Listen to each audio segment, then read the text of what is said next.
Hello, and good post-Christmas morning.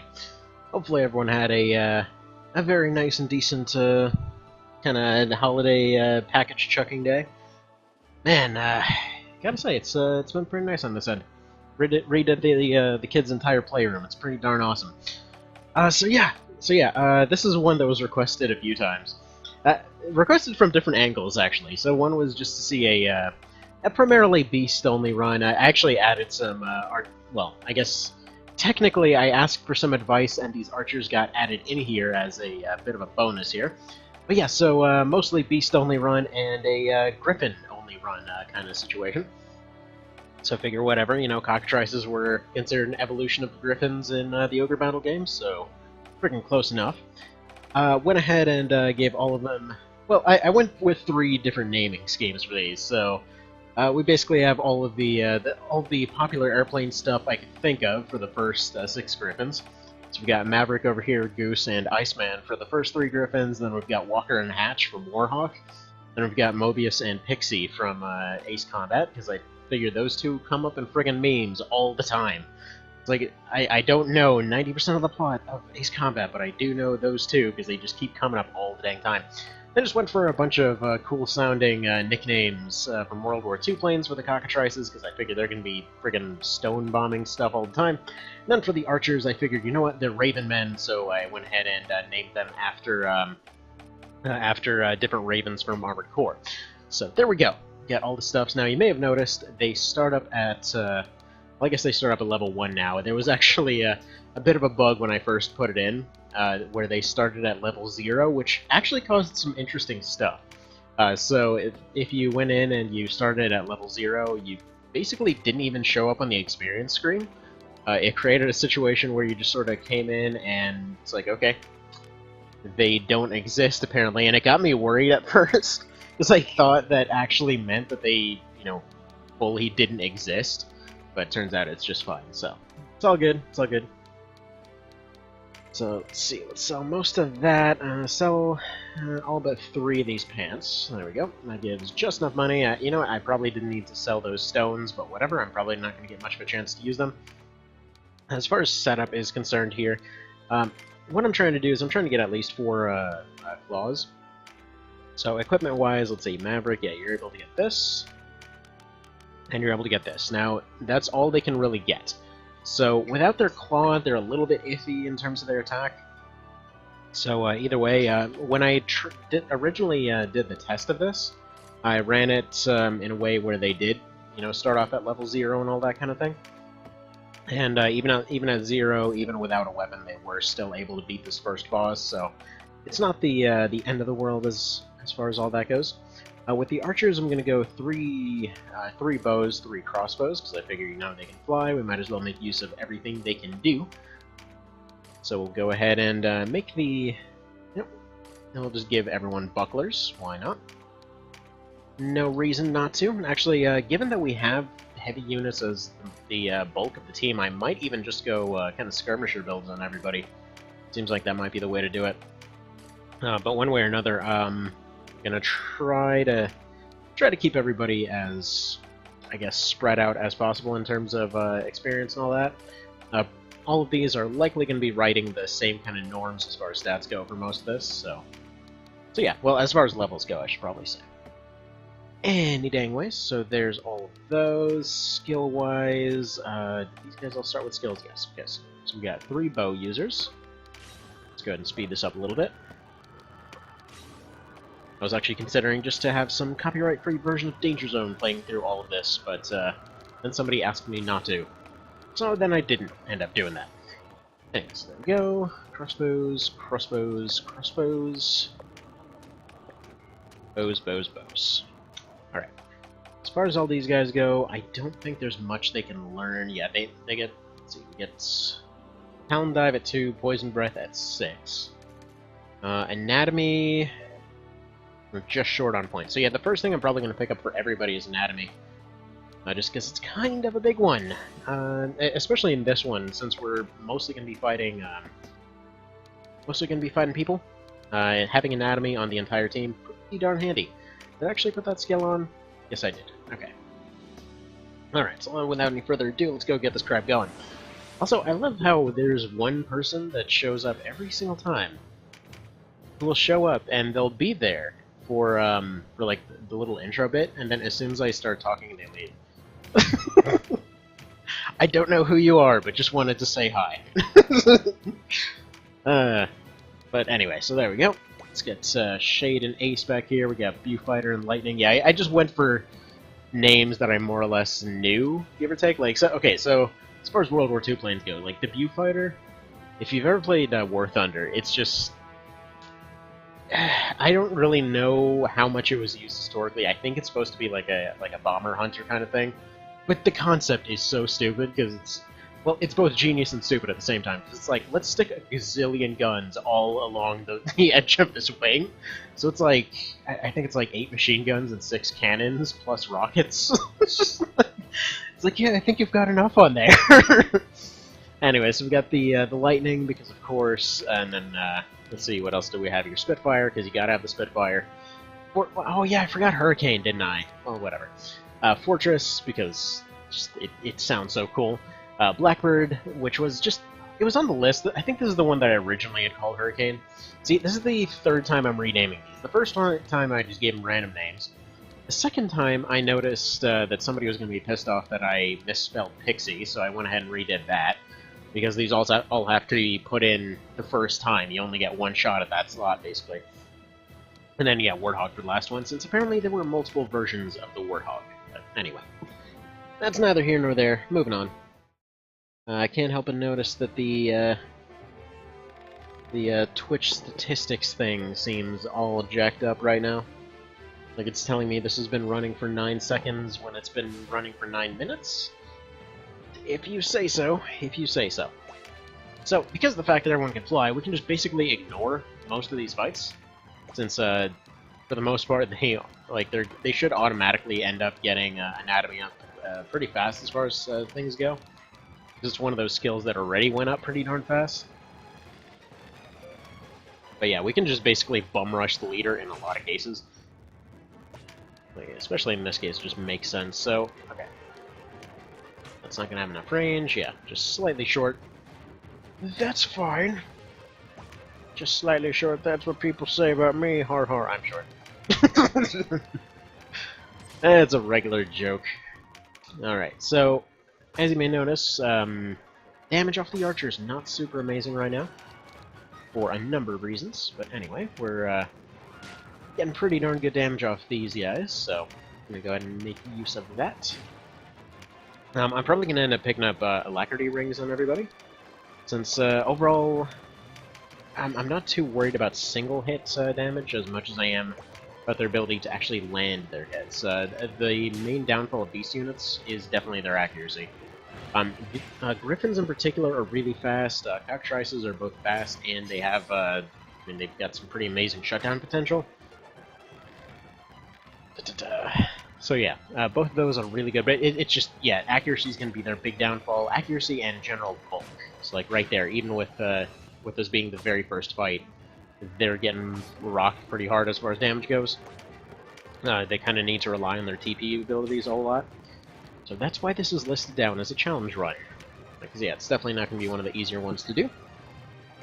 Any dang ways. Ooh. Somehow Shade with that crossbow seemed fitting. Alright, let's get you over here. Is anyone low on health? Yeah, there's you. Go ahead and clear up the field a little bit before moving forward. Alright, so all I need is at least a couple of them to get to the boss, and then we're pretty much good to go.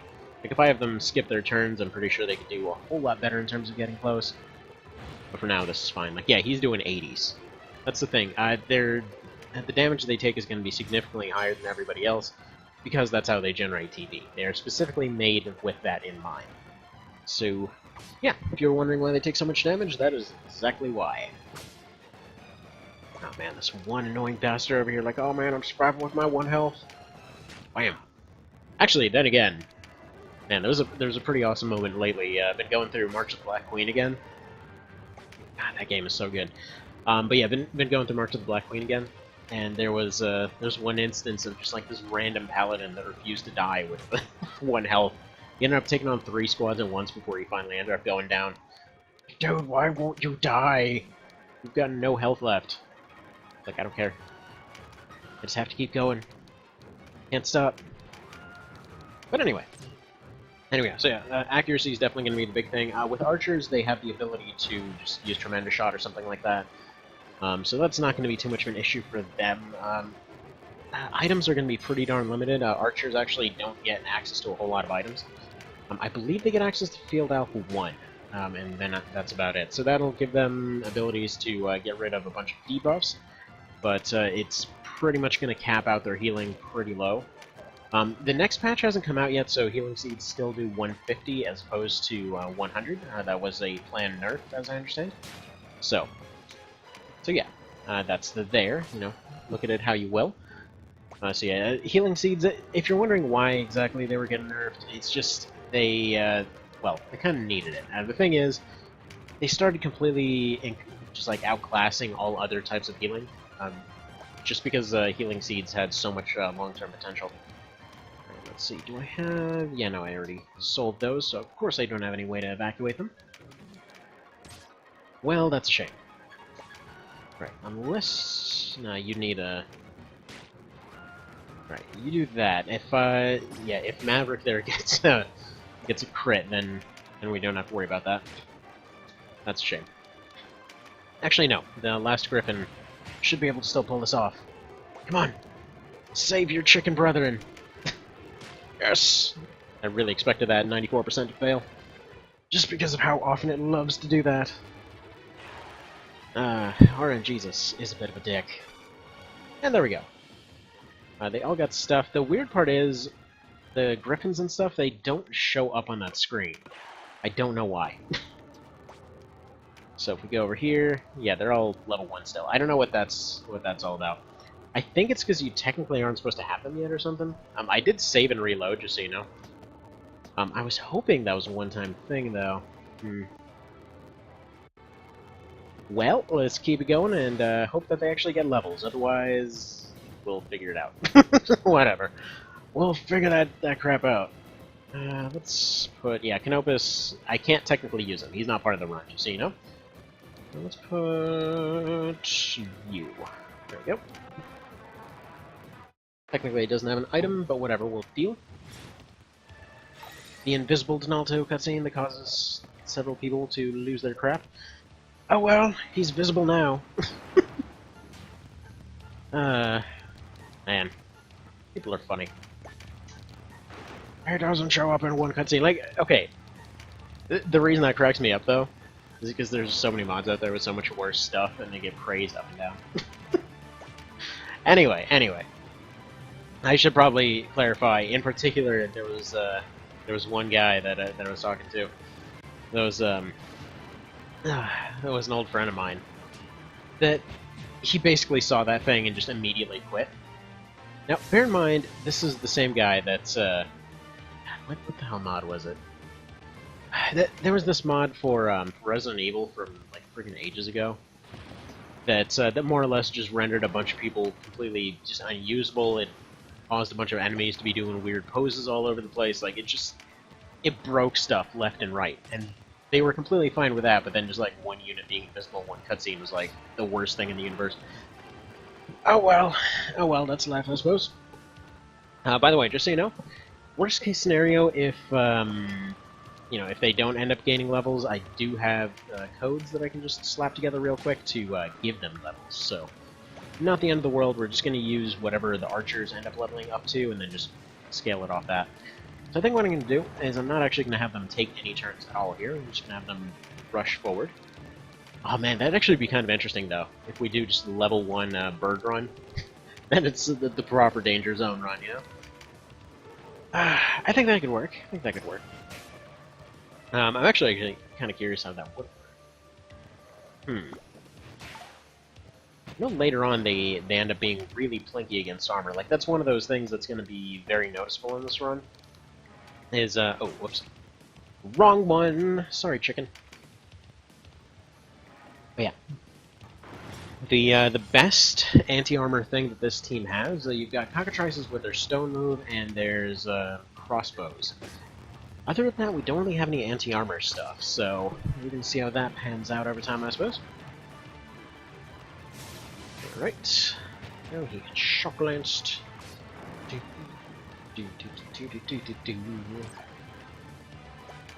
No, actually, speaking of weird controversies with mods and stuff like that, I'm a little bit surprised that there weren't more folks wondering about what happened with the Alt Hammer.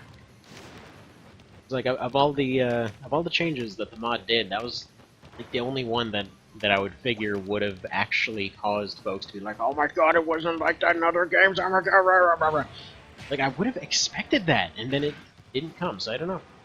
Also, that's what she said, I guess, to some degree. It's questionable, but it's there. I don't know. I don't know. I would have expected it. Oh well. Boo gun for 2. You. I should probably get the calculator ready just in case these are leveling wrong. I should mention, by the way, that's kind of what's... Oh, you know what it probably is? Hang on, where am I? Go to cheats. Go to cheats real quick. Man. This is the reduced number of cheats, too. There's like 200 or something in the other one.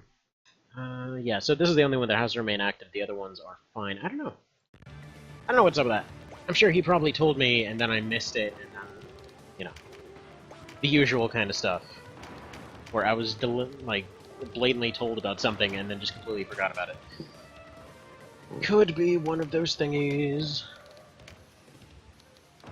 Anyway, all they gotta do is get up close to her, and we're done here. Flappy, flappy, flap. They're definitely not looking so hot on health right now, but it's fine. Like, these early fights, I wouldn't imagine would be too big of a thing. But yeah, I don't know, the way that I like to justify this whole thing is like, you know what? After realizing that they can't win a ground war, the Duke was just sitting there, is like, you know what? We need a friggin' Air Force. So he went in and brought in the Air Force. I think it makes sense. Makes more sense than some theories about stuff I've heard in the past. There we go, pack, and they're not doing the damage they need to. Thankfully she can't heal, but still, we're gonna need to be doing about 3 rounds of damage here, and that's not quite what's happening. So that's a good start right off the bat. As you do. Now, judging by the fact that 4 people came in and pretty much immediately left, I'm assuming there's something wrong with the audio. Hopefully there isn't. You know, usual kind of stuff. As you do. So if there's some kind of weird audio jank or stuff coming through, would really greatly appreciate if someone told me. Ah, man, I got a friggin' haul as far as coffee cups go. 5 coffee cups from this Christmas. Good stuff. It's like people know me or something. 5 coffee cups, about a month's worth of hot chocolate. Good stuff. Always like me some masochistic games. Wife got me Bloodborne. Ah, man. So, it's funny. I had tried out what was sort of like a demo version. Like, they had a PS Plus demo that you could try out for a week, so I tried that out. You know, just started basically putzing around with that game. Then last night, just popped the thing in. I had never gotten rid of the install or anything. So go in there, try the thing out, end up getting through the first 2 bosses. Like, man, this is like reliving DS1 all over again. That same exact feeling of just like everything's a huge threat, but you kind of get a vague idea of what all the systems are. Man, it's fun. God dang. Like, I heard good things about that game, but man, it's good. Not to mention, you know, bonus points to any game that lets you have spears early on. Why is that such a hard thing for games to do? Let you have frickin' pole arms early on. They're a very nice thing. Why did friggin' spears get portrayed as garbage so often? Such a weird situation. Okay, that was kind of a bad decision. I'm prone to those. Okay, can I evacuate you? Sure can, although his turn's coming up in a long while, so I'm better off just taking a snipe here. Well, that's a shame. Okay. Over here, please hit. Thank you. Even at death, they would have served them. Oh well, man. Somebody's into some weirdly smelly, kinky stuff. Moving on to stuff that is unnecessarily dark. Yeah, so we're not gaining levels. I'm gonna go ahead and, okay, so we get some characters. Yeah, recruit them. Why not? You guys are never getting used. Alright, go ahead and, sit you in that back corner there. So here's the thing. These guys, all level 1. So what I'm gonna have to do is, just kind of update this patch well, just kind of update a code real quick. So first things first, if you're wondering how this is done, we're gonna go over here, go to Cheats, go to Edit Cheat File. Okay, so we have one in here that is for editing levels. I'm assuming that like one of these locked in their stuff at a particular level, or they have some negative experience value or something like that. Like it happens. That's pretty normal stuff. Okay, so we've got all professions level 30. Now, what we could actually do is just lock it in for level 30 and then just leave it as a level 30 run. But anyway, no, I'm just going to use the archer's level as kind of a thing here. So, okay. So I'm going to pop in another code here, copy the one for 30, and basically, here, I should probably just show the screen for this. And where is my full screen? Partial monitor, yeah, there we go, that looks about right. Okay, so, here's what this all looks like. So, yeah, this right here, so we got this one, so we want to make one for, oh, goodbye controller, I didn't need you anyway. Okay, so we got 4. So, we need a controller over here, and we just put in 4. So, put in 4, and what is that in hex? That can't be right. Is it still 4? 4 equals, is it 32? I don't know. Well, we're gonna go ahead and assume it is. So, let's see what happens. This is probably gonna be completely wrong. Anyway, I usually get this wrong 7 or 8 times before getting it right. So, we do this, pop this sucker up on here. Then we go to the cheats. I might just lock it in for level 30 for simplicity's sake. Alright, so we scroll way down to the bottom. Our profession's level 4. Alright, so that guy's level 4. Hang on, I need to find my dang controller. Holy crap, I got some distance. Oh, okay. Got the sucker. There we go. Control's back. Now, I can't tell in the screen, so what I'm going to do, go here, save, data load. Now then, did I do it right? No, they're all level 50 now. So, whoops. Did it wrong, let's try that again. So, 32 is apparently 50, so that's good to know. So, we'll go ahead and go back to the drawing board here. Now, how the hell did I do this the first time? And second time, and the third time, and, you know, it would be good to maybe stop forgetting things. Okay, so, got 4. Okay, so let's go ahead and clear that out. I put in 4, but that didn't do it. Oh, wait, right. I need to put in binary, that's what it is. 4. 4. I'm trying to do it. No, it isn't. That's the wrong one. Why? Okay. So, looking at these things here, is it 63? Is that what I should be putting in here? I mean, 32 is apparently 50, so... What if I clear this and just put 4? 100? Okay, it looks like it's 100. So we'll put in 100 and see if it's still wrong. There we go, save that crap. This is, the idiot puts us around with stuff he doesn't understand run. You know, 80%, as you do. So, okay, there we go. Yeah, in case you didn't know, the whole deal with hex codes is just they are some combination of numbers and letters meant to represent a like particular value in some other thing. So, like, for example, 50 is represented by 32, apparently. Okay, so, there we go. Wait, I forgot to save it. That would definitely help. Turn it off, turn it on again, and we go back. Then we go to load, and see if I did it right. Okay. Now everybody's level 0. Well, I screwed it up even worse. Go figure. So, definitely not 100. Let's try another number. 15, let's try 15. It seems like the easiest thing at this point would just be to Google it, because I apparently don't know how to use a hex calculator to save my life. Alright, okay, let's try it now. Let's go ahead and save this crap. Let's try this again. Now, let's go to load. And what bizarre level have you resulted in this time? I seriously might as well just lock this into 30. They are 0 again. Yeah, you know what? I think we're just gonna do level 30 run. The hell am I trying to do? I'm trying to fix the fact that these guys don't level. So they're stuck at level 1. Here, if I turn this off and show you what I mean. So, actually, wait, I saved it on level 50, didn't I?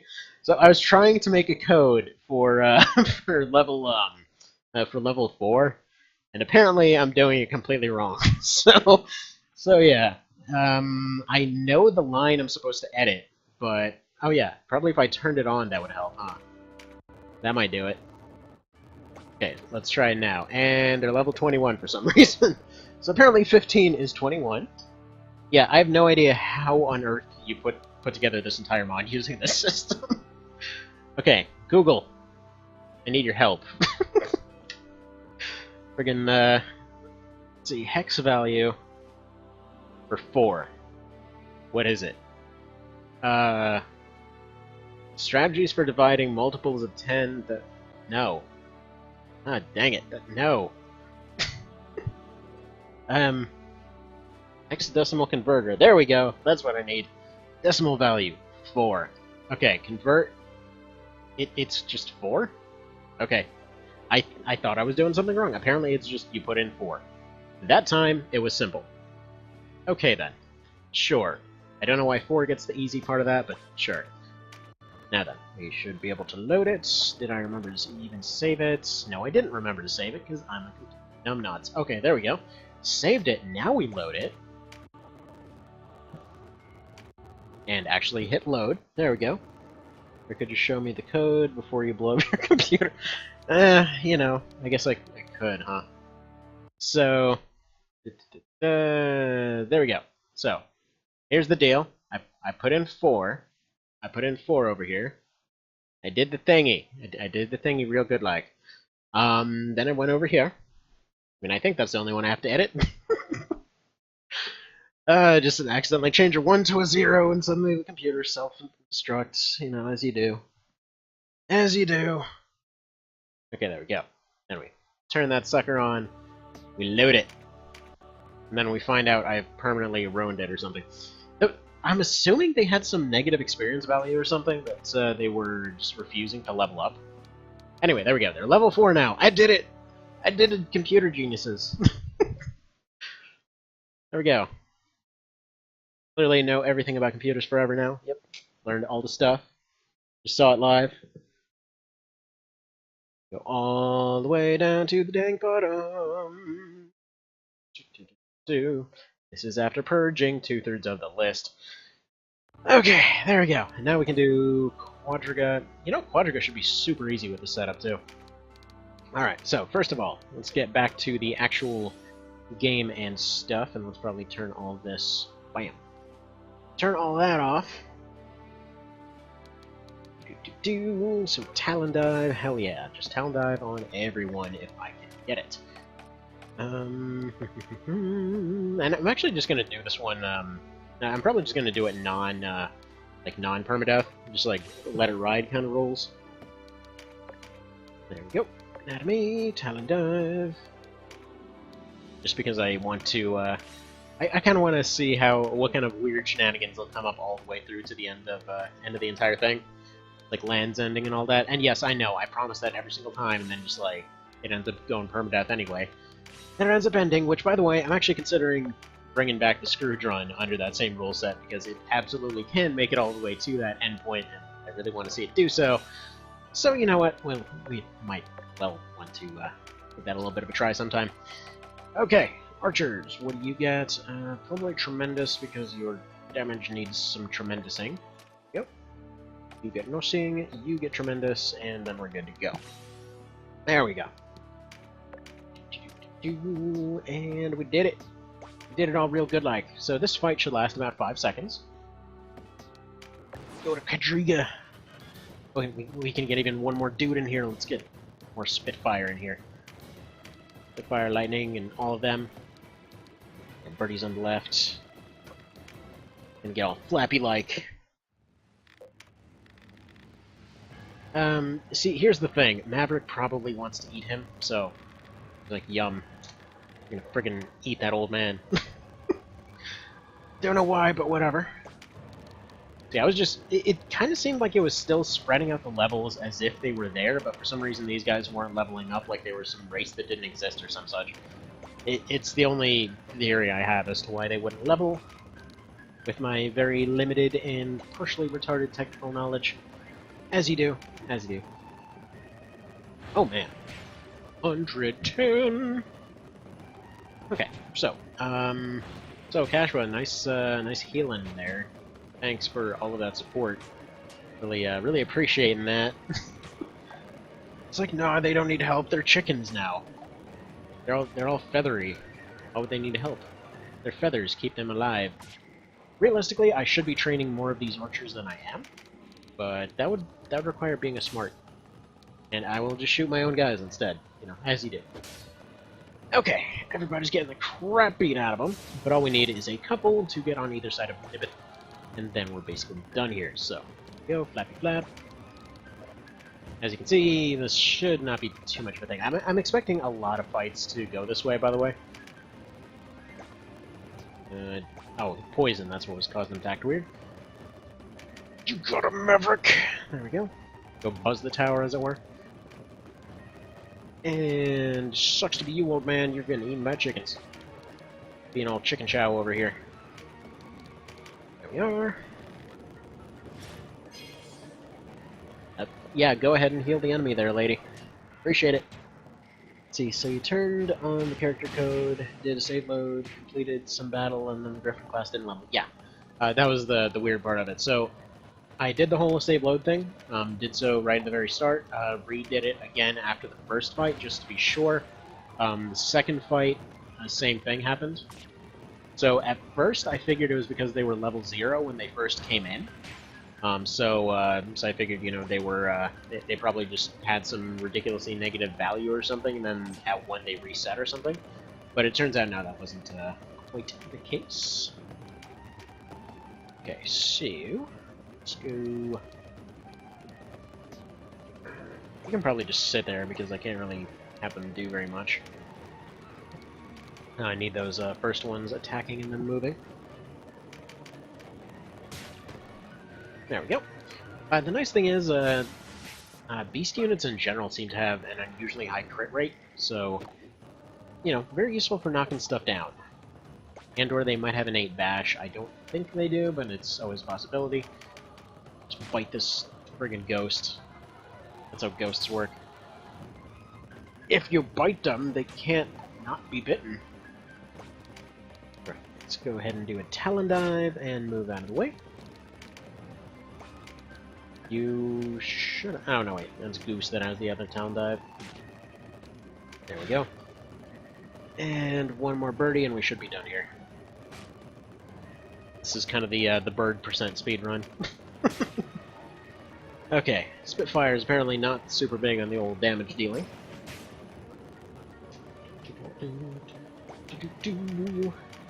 Heck, and you dead. Like, what a shame, I'm about to be eaten by birds. I guess I'll leave and go become a very, very long-winded end boss. But yeah, there we go. So, they're getting skill points, they're not getting experience for some reason. So, I don't know. I don't know. So they're level 4 now, but then the archers didn't level up. So yeah, until there's some kind of other fixie type situation available, I'm just gonna go ahead and kind of run it as the archers are the level to follow. Because yeah, it definitely still seems to be using them. I want to buy a lot of stuff. Okay, how many of these do we have? 7, so we need 12. We get 5 of them suckers. Which leaves us a little bit of leeway. to actually get a couple warrior rings. Get some of that armor penetration. Even though that's not the actual value. Or that's not the actual name, but whatever. That's what I want to call it, dang it. It's more or less friggin' armor penetration. Alright. So, first off, use. You get that ring, however it is that you actually wear it. Not super clear on that, but whatever. You get an assault, you get an assault, everyone gets an assault. It's an assault of assaults. Don't get a salty if you didn't get one. I can only afford so many. And why am I one short? Oh, because I have 13 of them. That's why. Good job, brain not smart has. Okay, let's get rid of some of those. Yeah, there we go. Now I can get another one and get a salty. There we go. Do.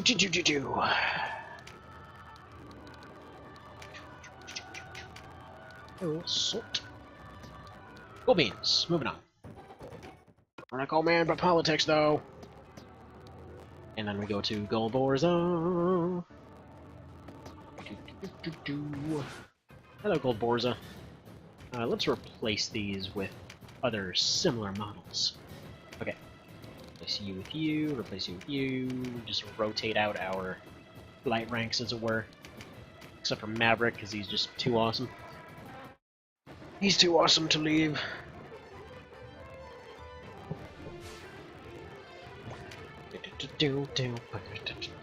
Demonetization. Although, why would I really care about demonetization? There's no monetization going on in the first place. You know, it's actually funny as far as that's concerned, because at one point there totally was monetization. And granted, it was the most... like, it was literally not enough to ever do anything. But still, it was like it's one of those things where I'm pretty sure it was really good for a lot of people, motivation-wise. Because it was like, oh, you know, you're only making like 25 cents a month or something. It's like, it can grow, you know, there's stuff there. There's potential. It feels good. But, yeah, no, that's gone now. You need 1,000 peoples. Which is, like, impossible. So, meh. Yeah, it's funny as far as that goes. It's, looking at the sheer numbers and everything else, it's like what's been accomplished on the subreddit is more or less like the maximum achievement for the series right now. Because it's almost up to 600 now. It's like, dang, there's actually 600 people that remember this series. Which is kind of a downer, you know. I've been thinking how to actually put together sales pitches to get more folks from other genres into this. Like, especially, you know, like maybe the Age of Empires folks for getting them into Ogre Battle, or maybe even, like, it's kind of similar to a bunch of MOBAs or stuff like that. I mean, some of the more... One of the things that seems a little bit promising, maybe, for getting more Tactics Ogre stuff, is apparently they were making a new FFT, kind of. It wasn't, like, exactly that. It's kind of a bit of a scary thing that they were scared to even put the name on there. But supposedly it's supposed to be like a new FFT of some description that's probably going to be a mobile game. So, you know, who knows. Maybe. Like, in all honesty, something like Ogre Battle I could absolutely see as a mobile game. Just because of the, you know, the general way it plays and everything. It would be kind of annoying to set up your units in that way, but if there was... you know, I think there's at least potential there. Like, TO, I would imagine, would be pretty annoying with the amount of things flying around. So I can't imagine this as much of a mobile game. Like, I've tried playing it on emulators and things like that. It's just... but, I don't know. They would have to redo a lot of stuff to make it work. But, I don't know.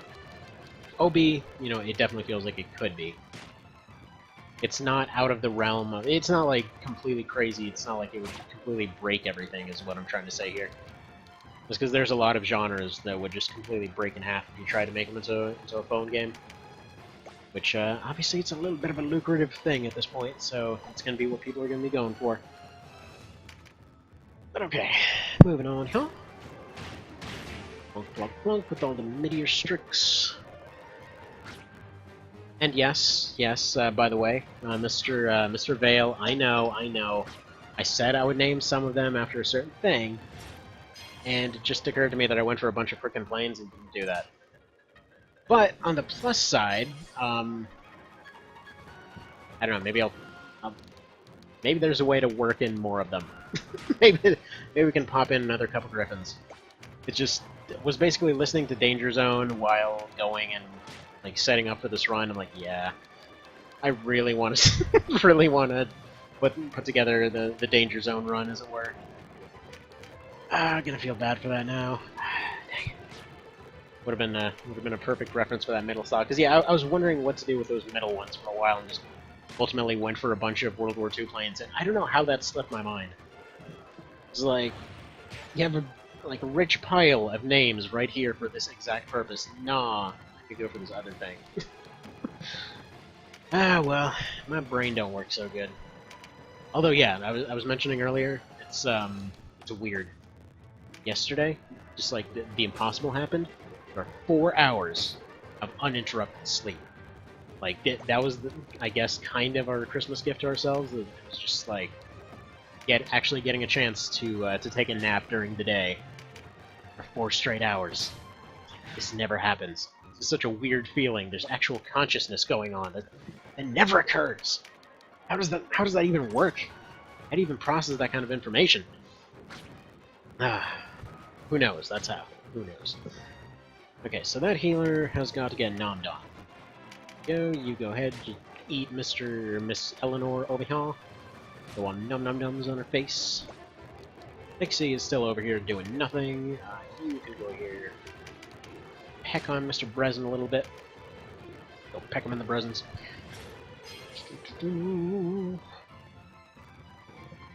Okay. Now then. Yeah, it keeps being weird to me that I don't have, Numbing Hook, or whatever hook, the hook move. What the hell's it called again? Talon Dive, there we go. Used to be called Numbing Hook, now it's Talon Dive, which makes more sense. I think they still have Numbing Hook as their later ability. They might have always had Talon Dive, I don't know. What is Thought? Thought is difficult. Realistically, though, should be loaded as hell as far as equipment goes. Just because we shouldn't be using very much of it. Go. Get you gone. Now, by the way, do let me know if you prefer. I can actually just, instead of leaving everything on fast forward and everything else, I can just have some music running in the background so that we don't have that. I just like playing this in fast forward, so any preferences will be duly noted. And obliged to, and all that sort of thing, so there we go. I definitely need to be remembering to pick up those cards, which the AI keeps getting. It's like, I'm gonna go get that thing. The AI's like, nah, you can't though. You can't have it at all. Actually, it's been funny. So I was going through that Cerebro mod on FFT recently. And yeah, turns out I completely forgot, but the AI has the exact same thing of stealing your loot for no particular reason, which is probably just a holdover from when they wanted them to go and steal the gems from you. But apparently the boxes are just the same, and Pixie is still stuck on the ground over here, probably given that one speech that keeps getting turned into a frickin' meme. Why are there so many memes about that? It's not that interesting of a scene. Oh well. Oh well. I just insulted the, I'm assuming, 1 or 2 folks that have actually played Ace Combat. in this pile anyway. This group of peoples. Go, pew pew. Got a shank, nifty. Really should probably do something about that friggin' wizard that's over there ruining everybody's day. Yeah, we're actually getting rocked pretty hard here, all things considered.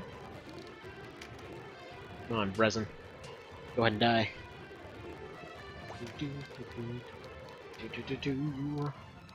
And yeah, if you didn't know, until we get that wind shot move, we basically don't have any ranged abilities for most of the squad here. So that's fun. Come on, Bosch Savage. Not even gonna bother with the wizard, because I don't really need his drops. But what I do need is Brezen gone. Now, interestingly, you just played yourself, buddy. Here we go. I got laser all no peace in the stomach of this giant bird horse thing. What's funny is, before you did the whole save and load thing, they would actually show up as griffins, but they would still have their original human portraits. which I actually kind of liked, is then that created a situation where it's like they're basically piloting these things. That's pretty darn cool. Pretty darn cool. Okay, so unequip all, I just want to sell all your stuff. And you, go get you a warbow. Okay, same thing, we didn't seem to get levels. Out of curiosity, what does it say for him? Our hero, he is piloting this birdie. Alright, first of all, better bows. Do we have? Yes, 3 of them. Okay, pick up 2 of them, and we can't pick up 1 of them. How about coins? We got coins? Yeah, let's sell coins. Okay. Class marks. Can't really use very many of them, so there we go. Let's go ahead and buy bows, get bows. There we go. All that is sorted. I should probably do 2 bows, 2... No, yeah, that's what I should do. 2 bows, 2 crossbows, 2 skirmishers. I don't know why I didn't do that earlier. Alright, so you're gonna be... Yeah, let's...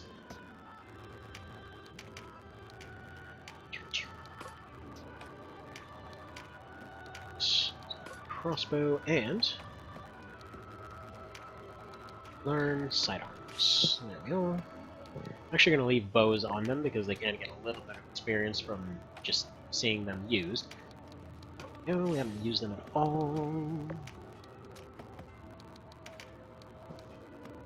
Alright. Next up, we just go buy some axes. So first things first, let's go sell some stuff. Oh, oops. Accidentally rendered him nude too. Didn't mean to. Was kind of wondering why I had that thingy there. That Gladius. Equip. There's auto equip and attack. There we go. Done deal on you. Out of curiosity, how many people would be interested in seeing an automated run? Like, was actually had a an idea in mind for doing a run at some point where it was just like AI and auto equip only. So just to kind of see what that would result in. Probably would result in some serious stupidity, but, you know, what can you do, right? Let's get all this crap sold. Let's get all this crap sold. Can't even use mail chausses, I don't think. No. So get rid of that, get rid of these. Probably could have used that circlet, but well. Alright, I need 10 of these. No, I need... Yeah, I need 10. But I can't afford that many, so there we go. 6.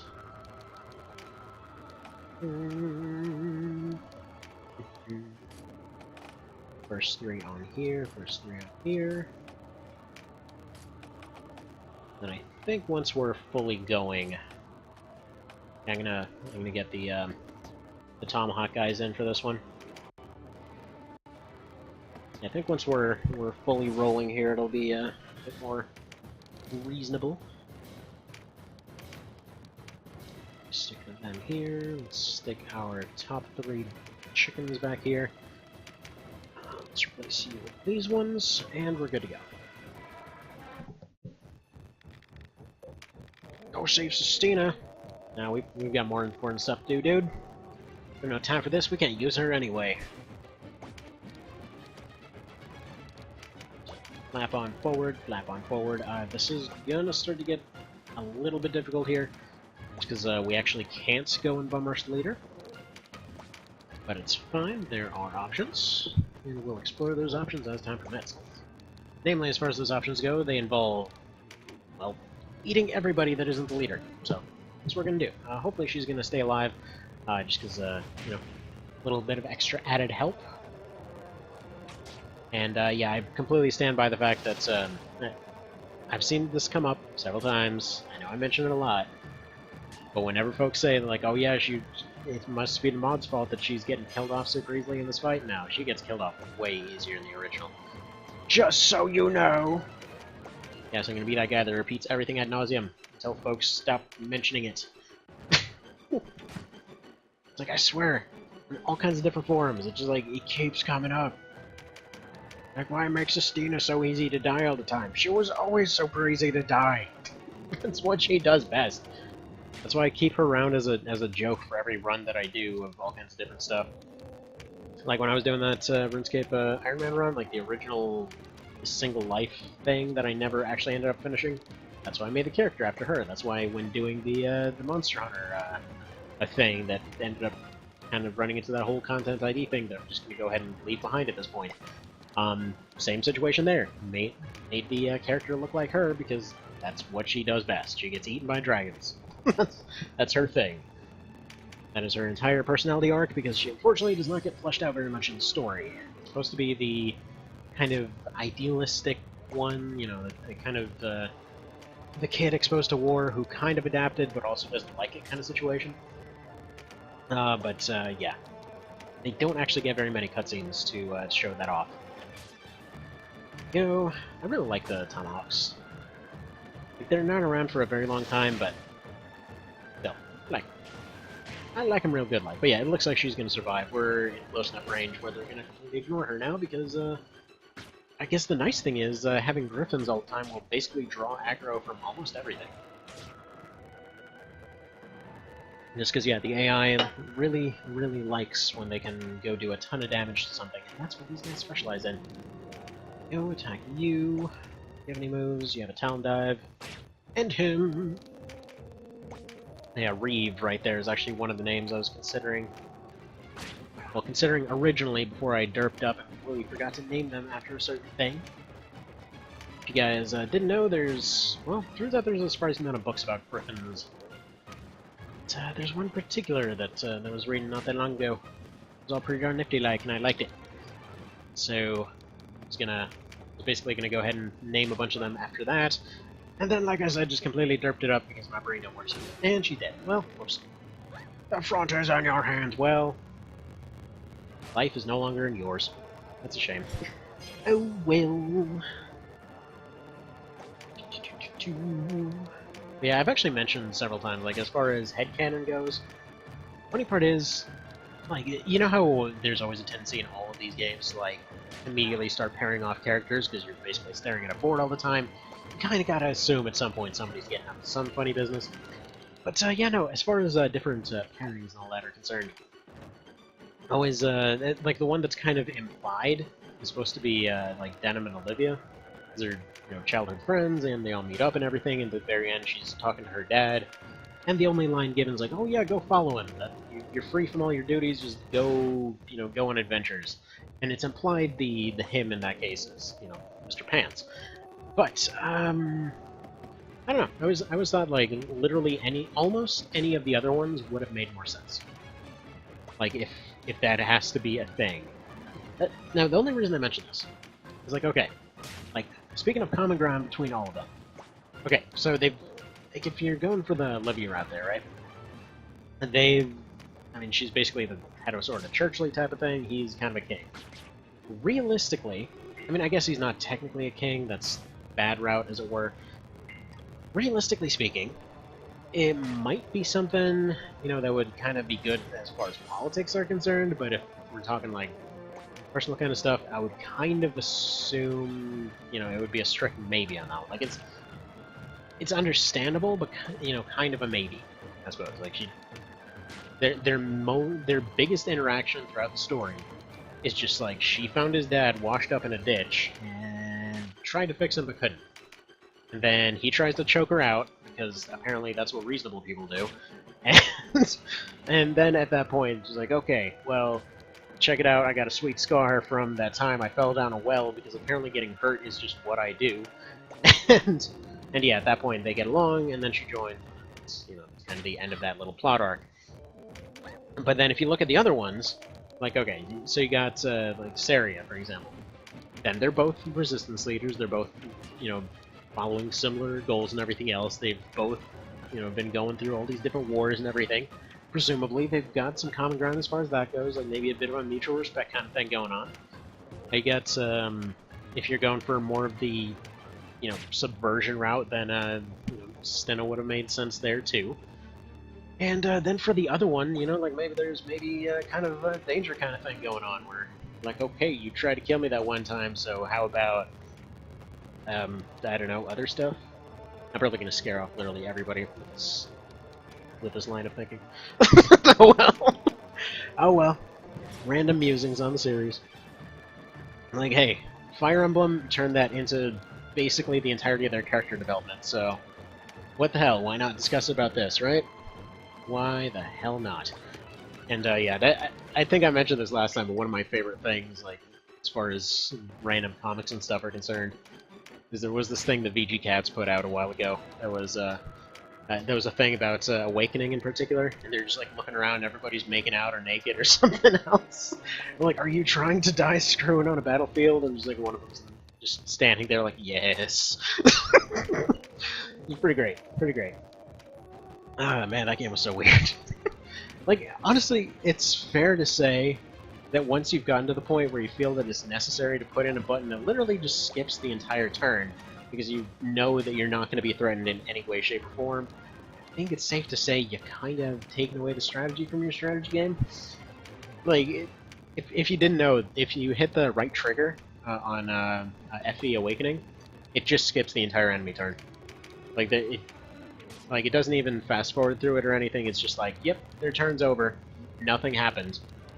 If there's, for example, like a character that dies, it'll stop and let you know about that. But most of the time, it's just about a third of the way through. Once you've gotten to the point where you've gotten a couple, couples, as it were, there's just no threat anymore.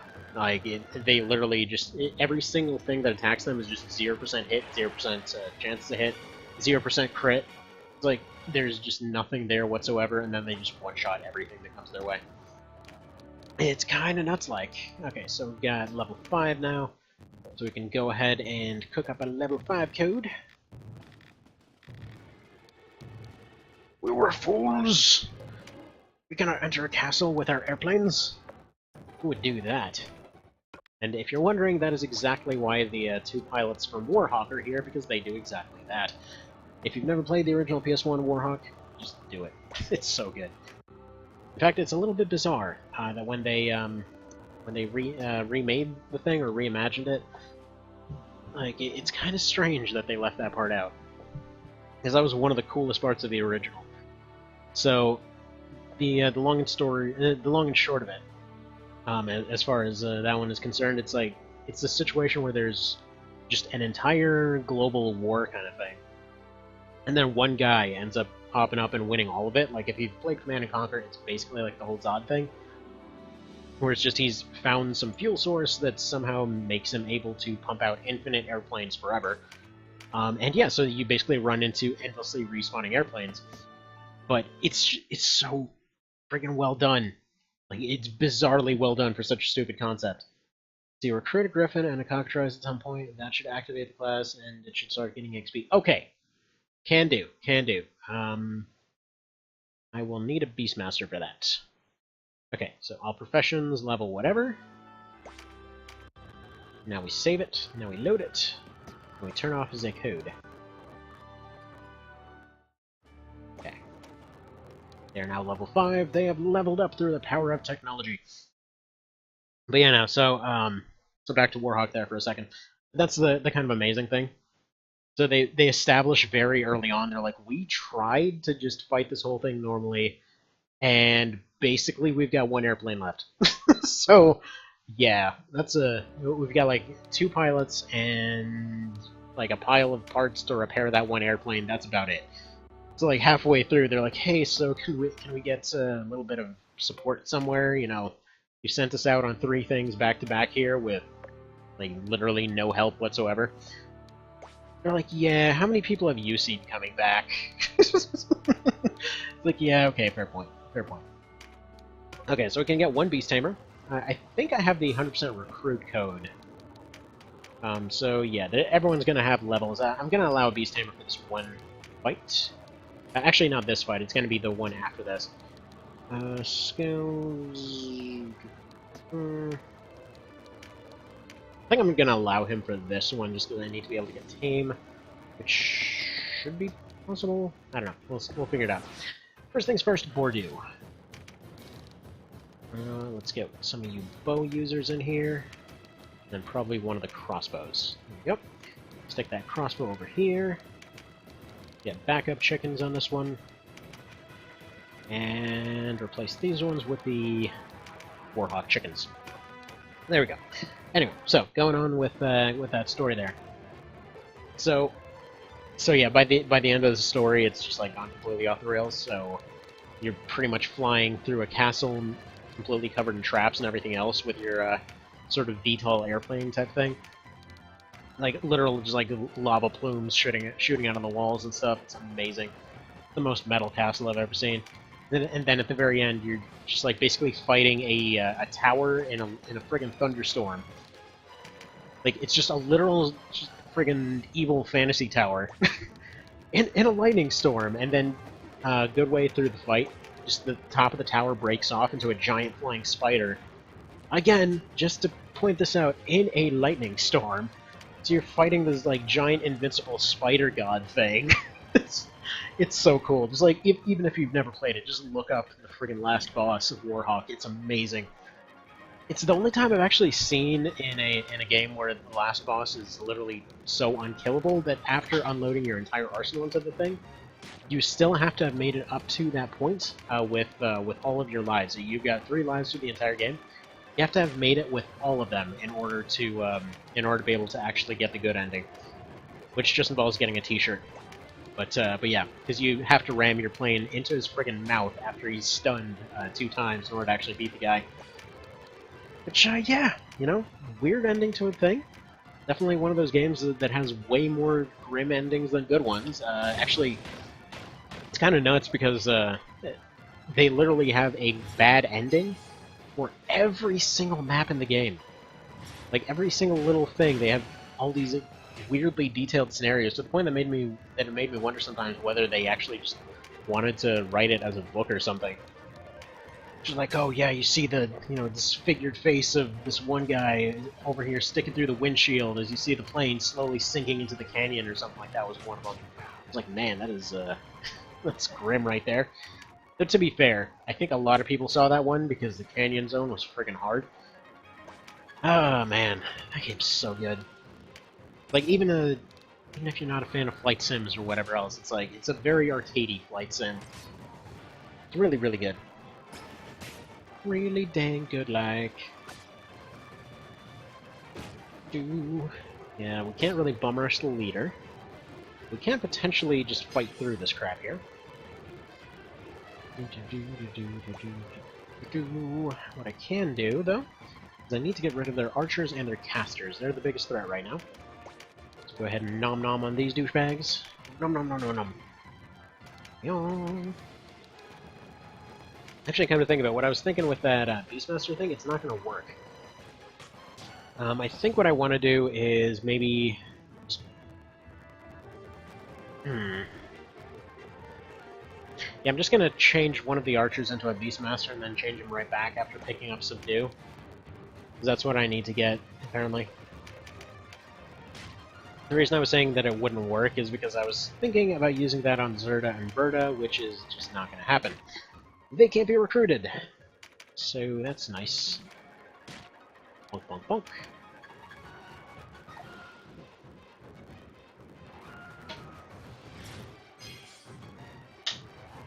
Alright.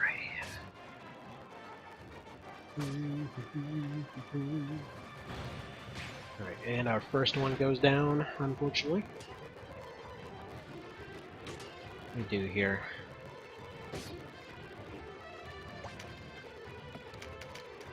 First off, finish off you. Continue going after the archers, because again, they're putting out damage like nobody's business.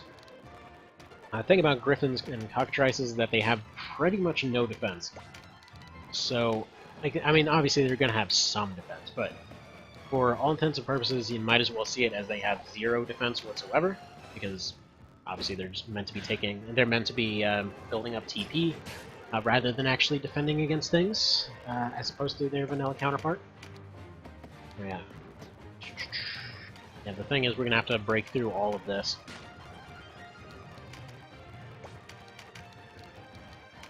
Push that one off.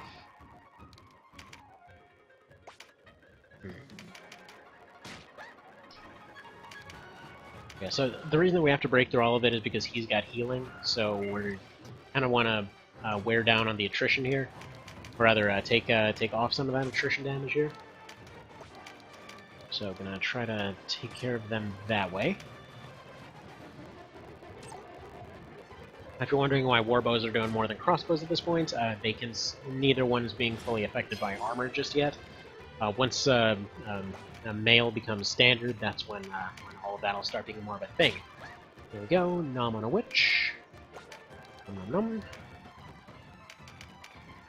Blackbird will go ahead and nom on this one.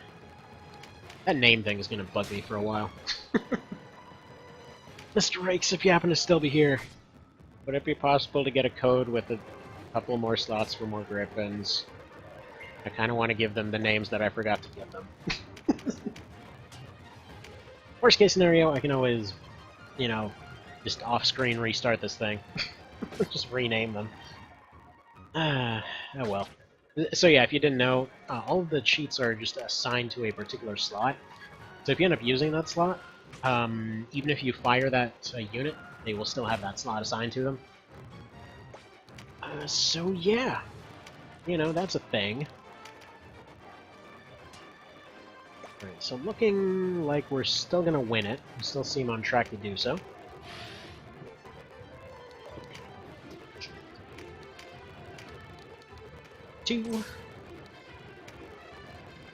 Actually, there was one more run that I wanted to try at some point. Though again, trying so many runs at once, don't know how realistic it's going to be, but I wanted to try a solo run of both vanilla and mod. So that's something else that I wanted to give a little bit of a look. You know, whenever possible. Do I think it's possible? Maybe. Like, vanilla in particular, I'm pretty sure it's possible, because you can just kind of rotate classes early on. Like, especially if you, one idea that came up in particular was actually to make was probably just use the barricade trap to just auto-level a whole bunch. So, yeah, if we did something like that, and then, you know, get the guy all leveled up and everything, obviously the barricade thing would only work for one class, but it would allow for getting a bunch of skills early on, and, you know, potentially use that for swapping out different weapon types. Specifically crossbows. Like, getting Death Whale, and honestly, is just kind of like, that's basically game over right there.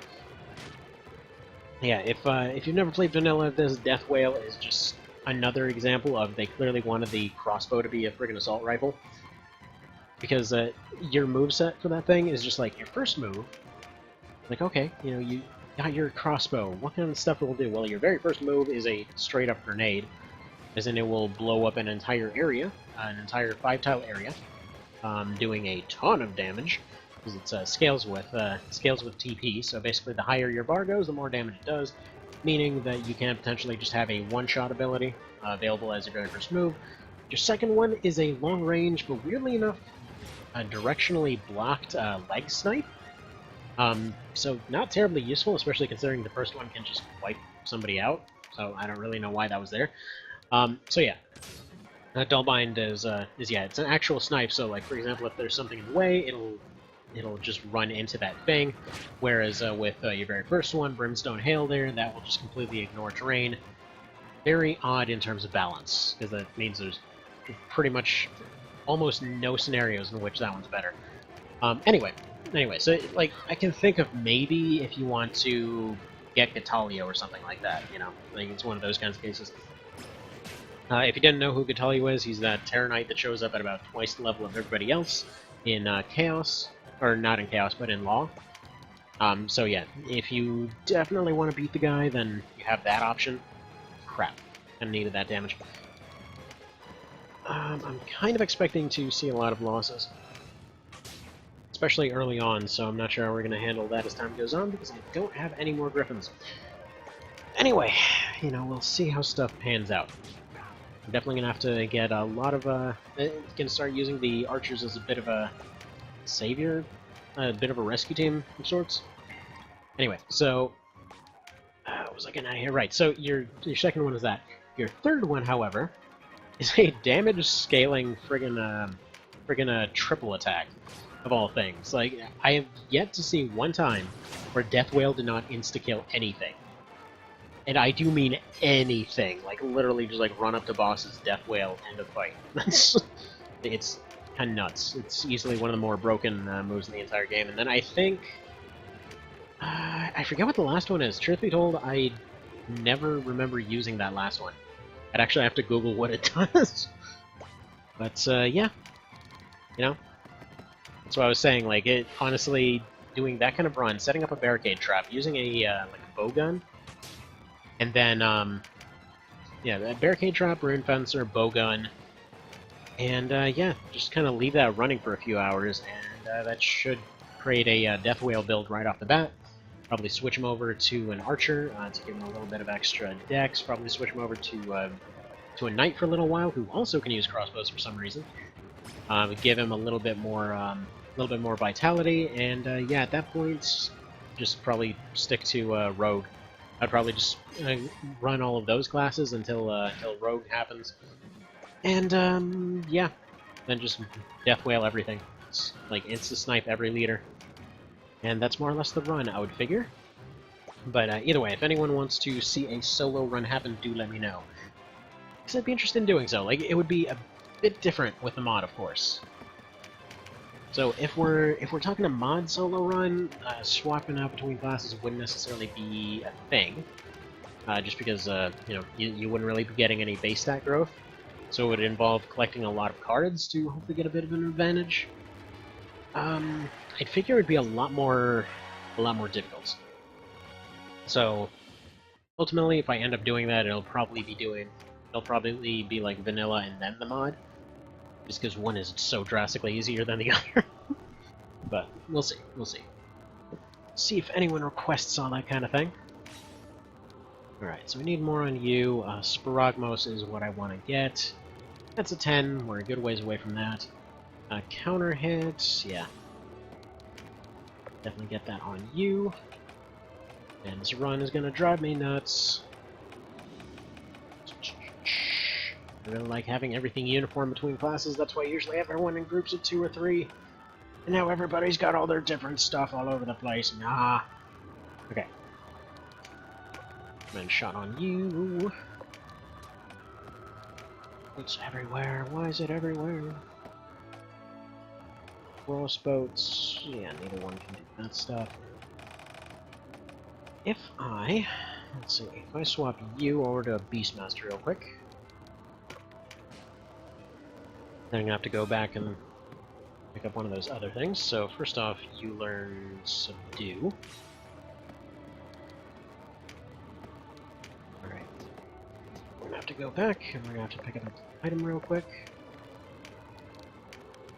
Go buy one of those archer class marks. And which one was it? Shade. Hey Shade, let's have you be an archer. There we go. Alright, and you are a crossbow, I think, so yeah, let's do that. We need 4 more warrior rings while we're here. Sell that, sell that.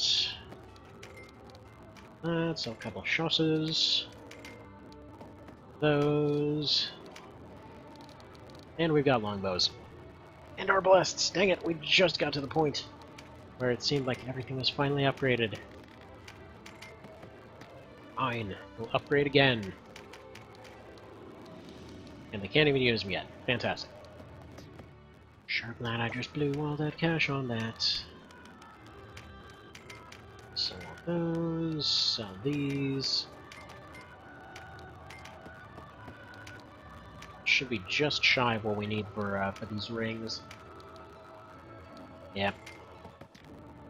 That's fine. That's fine, we almost have enough.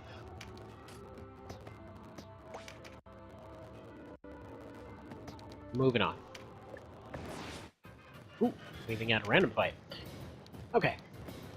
Going rando, we're gonna have to fight everybody, meaning it's time for the archers to shine. And as a little bit of an excuse to use all of them, let's just use all of them. Why not? Alrighty. Well, we got Subdue, so we can actually pick up those two. Not that it really will help that much. We can, let's see, we can sell him in order to get some glass pumpkins. That really won't do us much good. We can sell them to get some ores, and again, with the probably not doing us much good. Oh well. Then I guess we won't do that. Pew. By the way, asking again, as is tradition, is there anything janky with the audio, if anybody would be able to tell me? Be very nice to know. Again, that's usually what it means when folks come and leave immediately. They end up hearing it and they're like, oh man, that guy sounds even dumber than usual. Let me go ahead and leave now. And that's how that occurs. Alright, let's see, on a scale from 1 to screwed, it seems like these guys are a very. But if we can go ahead and use this river, we might be able to do some stuff like that. Okay, can you get a hobble? No. So no hobble.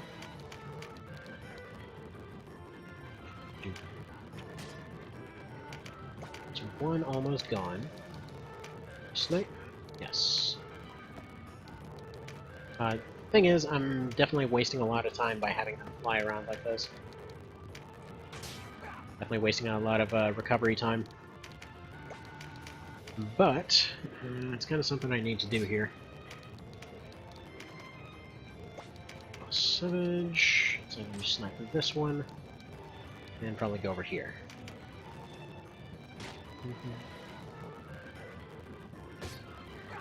It's one down. Fantastic. Alright.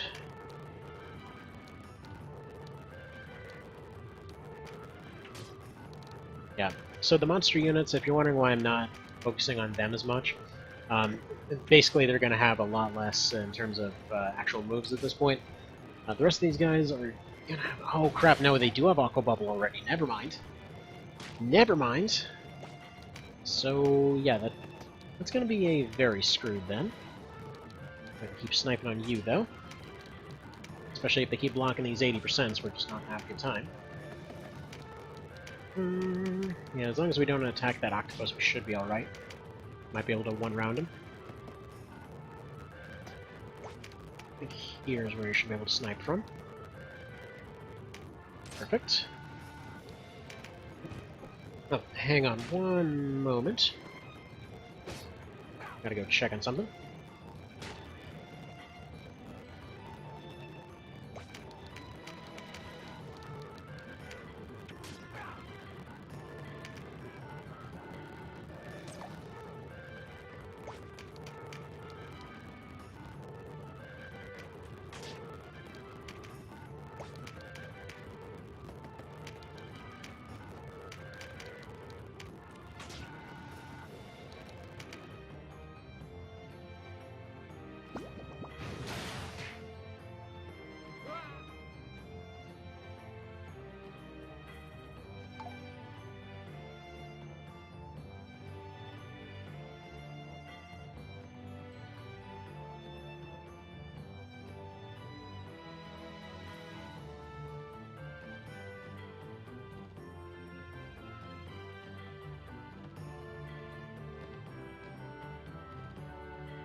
Alrighty, and back.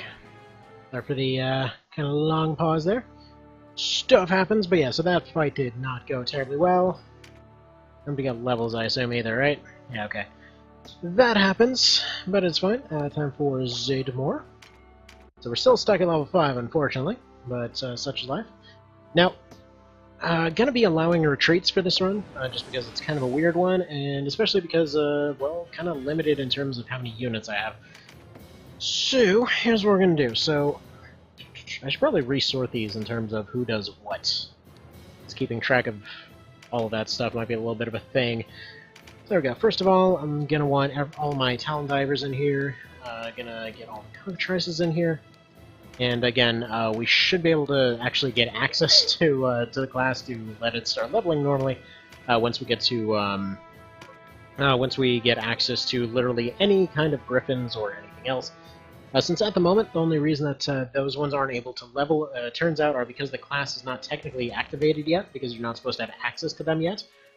So, for example, all the lizard and human classes, you can just get them right away, because as long as you have the class mark, you're good to go. Because the Griffin and Cockatrice technically don't have a class mark, the class has to be recruited in order to be activated. So, turns out, yeah, technical fun times with that.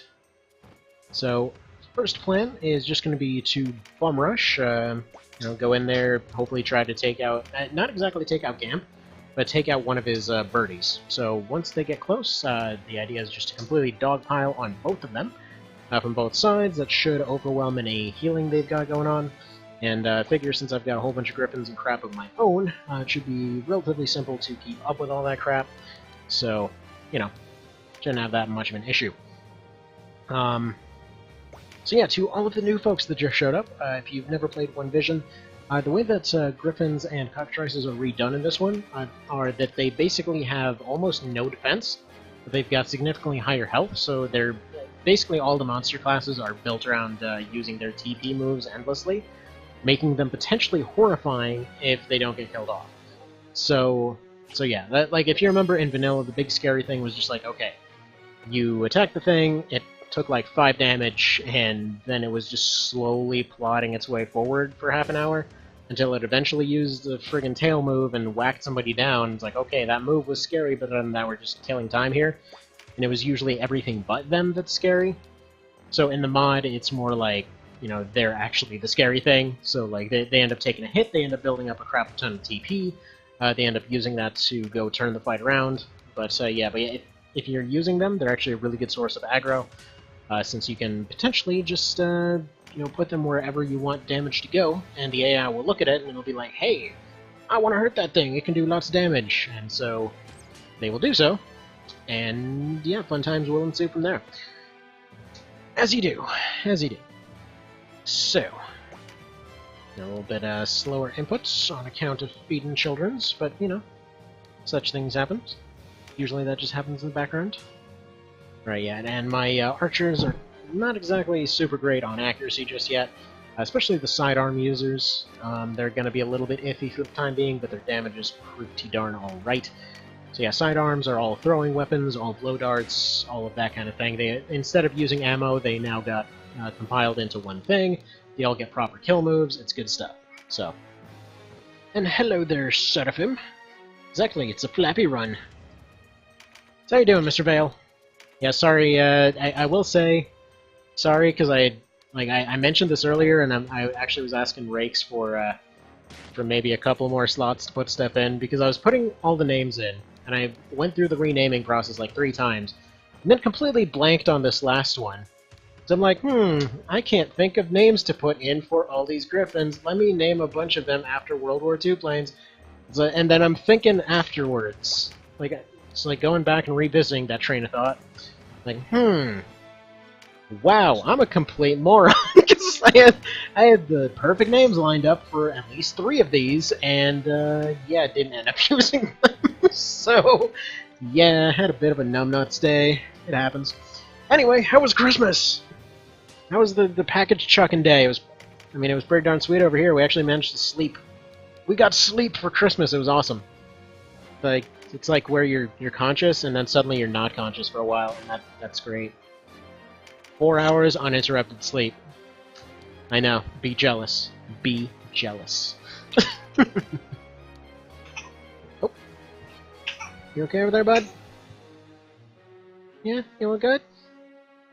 You gotta be careful with that thing. Over here chewing on a toy. Got a little bit too into it. Let's see, now where is that gold model? How many Griffin models are available? As far as what's available, to my knowledge, and I may be wrong on this, there's the golden variant, and I believe there's like a fiery variant, which he mentioned actually making a fire-breathing fiery one at some point, I think. Which I guess maybe there were some issues with that one or something. But yeah, no, this is the golden variant that I believe the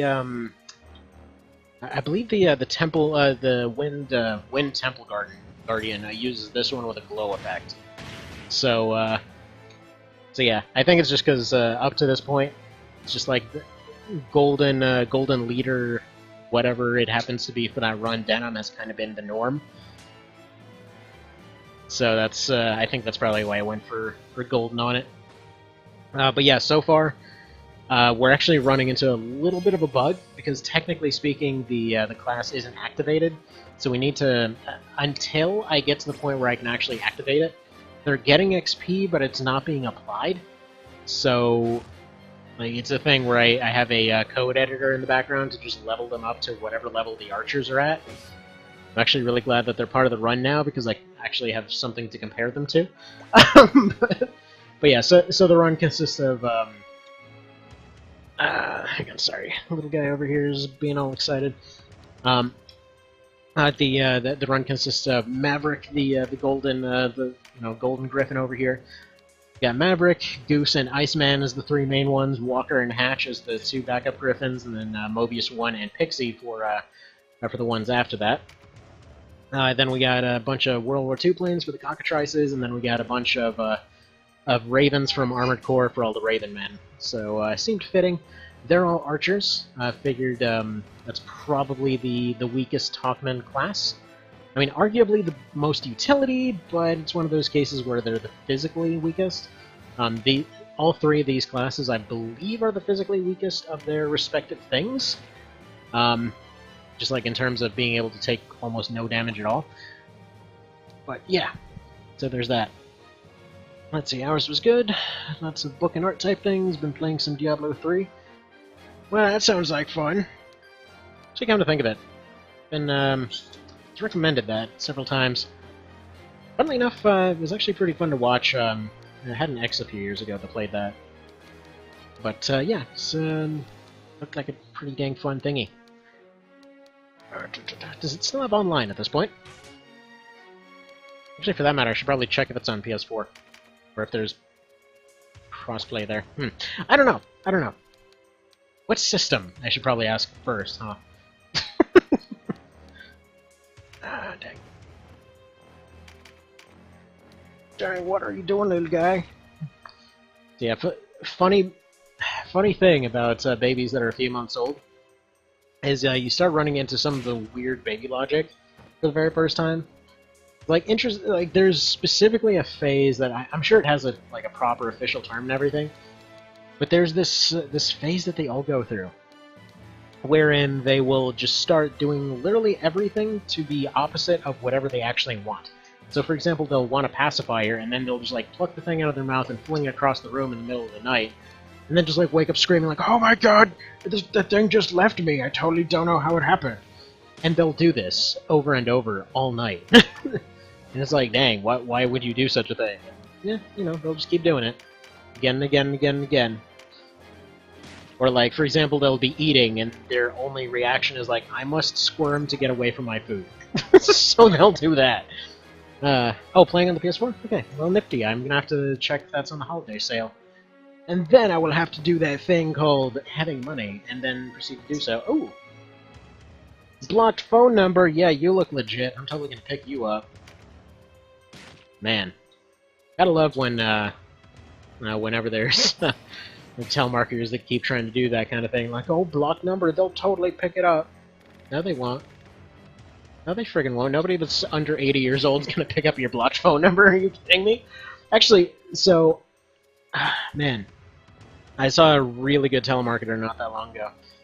I don't know if I mentioned this yet or not, but there was this this absolutely fantastic one where they're like, okay, so just so you know, there's an arrest warrant out, but guess what? If you pay us, we'll totally make it go away. And it's like they're trying to say that somebody's gonna get arrested for some bill that got misbilled or something. Like, it's so. It's like, A, you'd think that has to be illegal, and B, like, that's friggin' ballsy as hell to even try that. Hang on, where is... Yeah, they're not even close to here. Tell you what, I need you to distract their healing a little bit, because we're not really making progress here. Oh yeah, kiddo? Oh yeah? Little guy says hi. Oh yeah. Well, let's see, did they leave a phone number to call them and leave their credit card information? Yeah, that's legit. Totally everyone falling for that all the time. Yeah, wow, RNGesus hates me this run. Oof. It's like over and over with that. Like, oh, I'm sorry, did you say 40%? I think you meant 100%. All the time, yep. It's the only percent that matters. 60% gonna miss. Oh, actually, nope. I guess we actually did alright on that one, huh? Okay, so we got... Yeah, that's decent. That's decent enough, yeah. Until we get Rings of Alacrity, we're going to be seeing some pretty sucktastic accuracy. We'll say that much. Most of our consistent damage is probably going to come from the archers. But they're currently, you know, dead. So, being dead's a bit of a detriment to being useful. That's something I read in a book once. So, yeah, you know, there's that. So, we'll go ahead and bite you a bunch, and there we go. That we bit Bird in the butt so hard they ran away. It's good stuff. Also, stepping away for just one moment, and here's that experience that doesn't happen. Oh no, memento, poor flavors.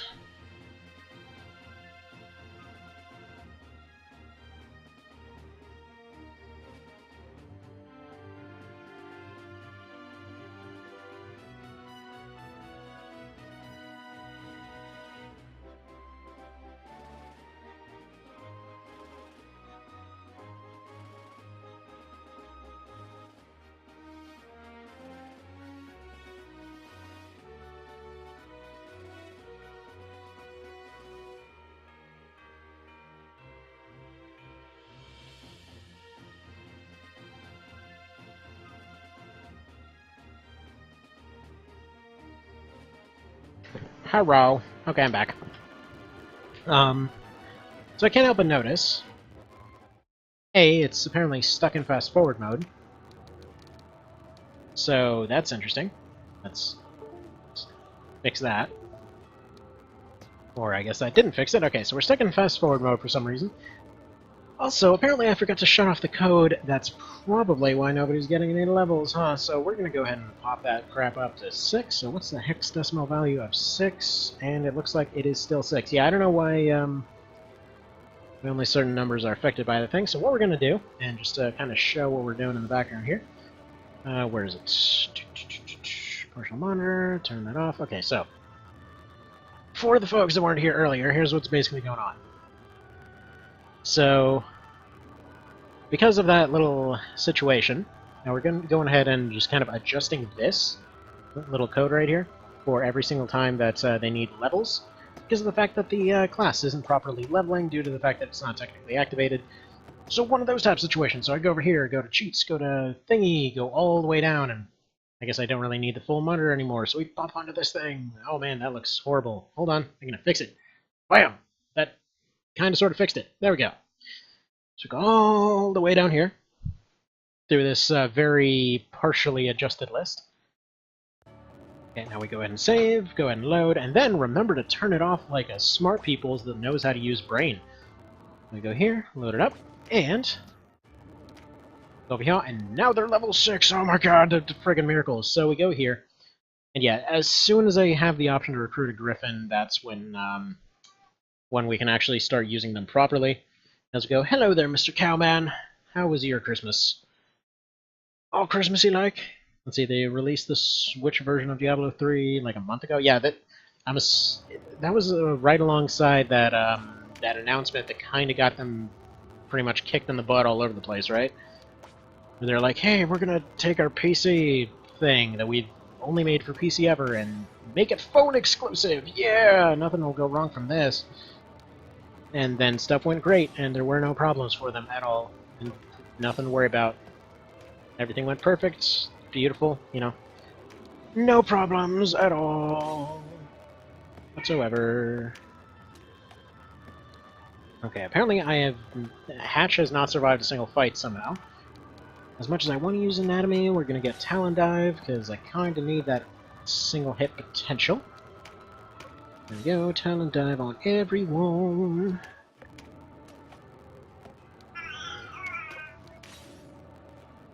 Okie doke, we got that. So we got Poison, we got Petro. Yeah, Petro will be the big one, once we can get to that point. Counter hit definitely seems useful, and we even have a slot for it. Look at that luxury. Add another one. Can you get counter hit too? Oh my god, he can! He can get a counter hit. Young. Right, so we got Anatomy for you. Get some Poison Breath. That's all well and nifty-like. Oh, it seems fitting. Spitfire, Poison Breath? Yeah, no, that doesn't work at all. Never mind, I'm gonna shut up. Okay, Anatomy and Poison Breath for you too. Or Talon Dive, rather. I just noticed that I didn't get Talon Dive for the other guy. Whatever, as long as they've got some move. You know? As long as they've got something going for them, then we've got some potential there. So, yeah. Poison Breath will be relatively useful, I'd figure. And just Talon Dive on you. What can you learn? You can learn Coax, which doesn't really do anything for us. If I do any recruits, by the way, they have to be fired immediately. Just to get that out of the way. There's not really a whole lot I want to take on him, except for maybe Trajectory. I more or less have inbuilt Trajectory in my brain at this point, but hey. You never know when you might need some Trajectory. Actually, all things considered, it's a little bit weird how expensive Trajectory is. Tremendos. Nothing for you, nothing for you. It's because you guys aren't even part of the team! How dare you! Okay. What would be nice, though, is actually, in theory, I can recruit Ravenous in this run. So I figure, you know, this team, since we've got Balmamusa next, I figured this team would be completely on board with wiping that entire town, because, you know, there's a bunch of fighter pilot mercenaries or whatever. So I think they'd be completely on board for that. Let's go ahead and maybe pop aside a few of these in order to get my sidearm users in here. Actually, wait a frickin' second. Who's doing what here? So we got those two are bows. Yeah, okay. Let's manual sort this because I'm getting a little tired of sending the wrong ones out. Okay, there we go. So we've got the first four. No. I need my first four so that they actually can take advantage of the terrain here. There we are. Good to go. And yeah, no story characters are allowed. The starting characters that I got, they're all that can be used in the entire run. So, yeah. Usual kind of stuff. Flappy down here, flappy down here. But yeah, so I'm gonna have to check if that thing's on PS4 then. Or not if it's on PS4, if it's on the holiday sale. I have a feeling, and I'm very hopeful here, that maybe, just maybe, I might actually have some sort of income coming in relatively soonish. Maybe. Gonna be real pissed off if that's not the case, but, you know, one can dream. One can dream. Oh yeah, check out that 25% accuracy, oh yeah!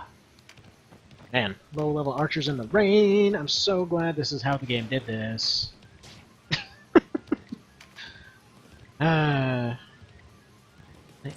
Yeah, I mean, I guess it does at least highlight pretty early on that their accuracy drops in the rain.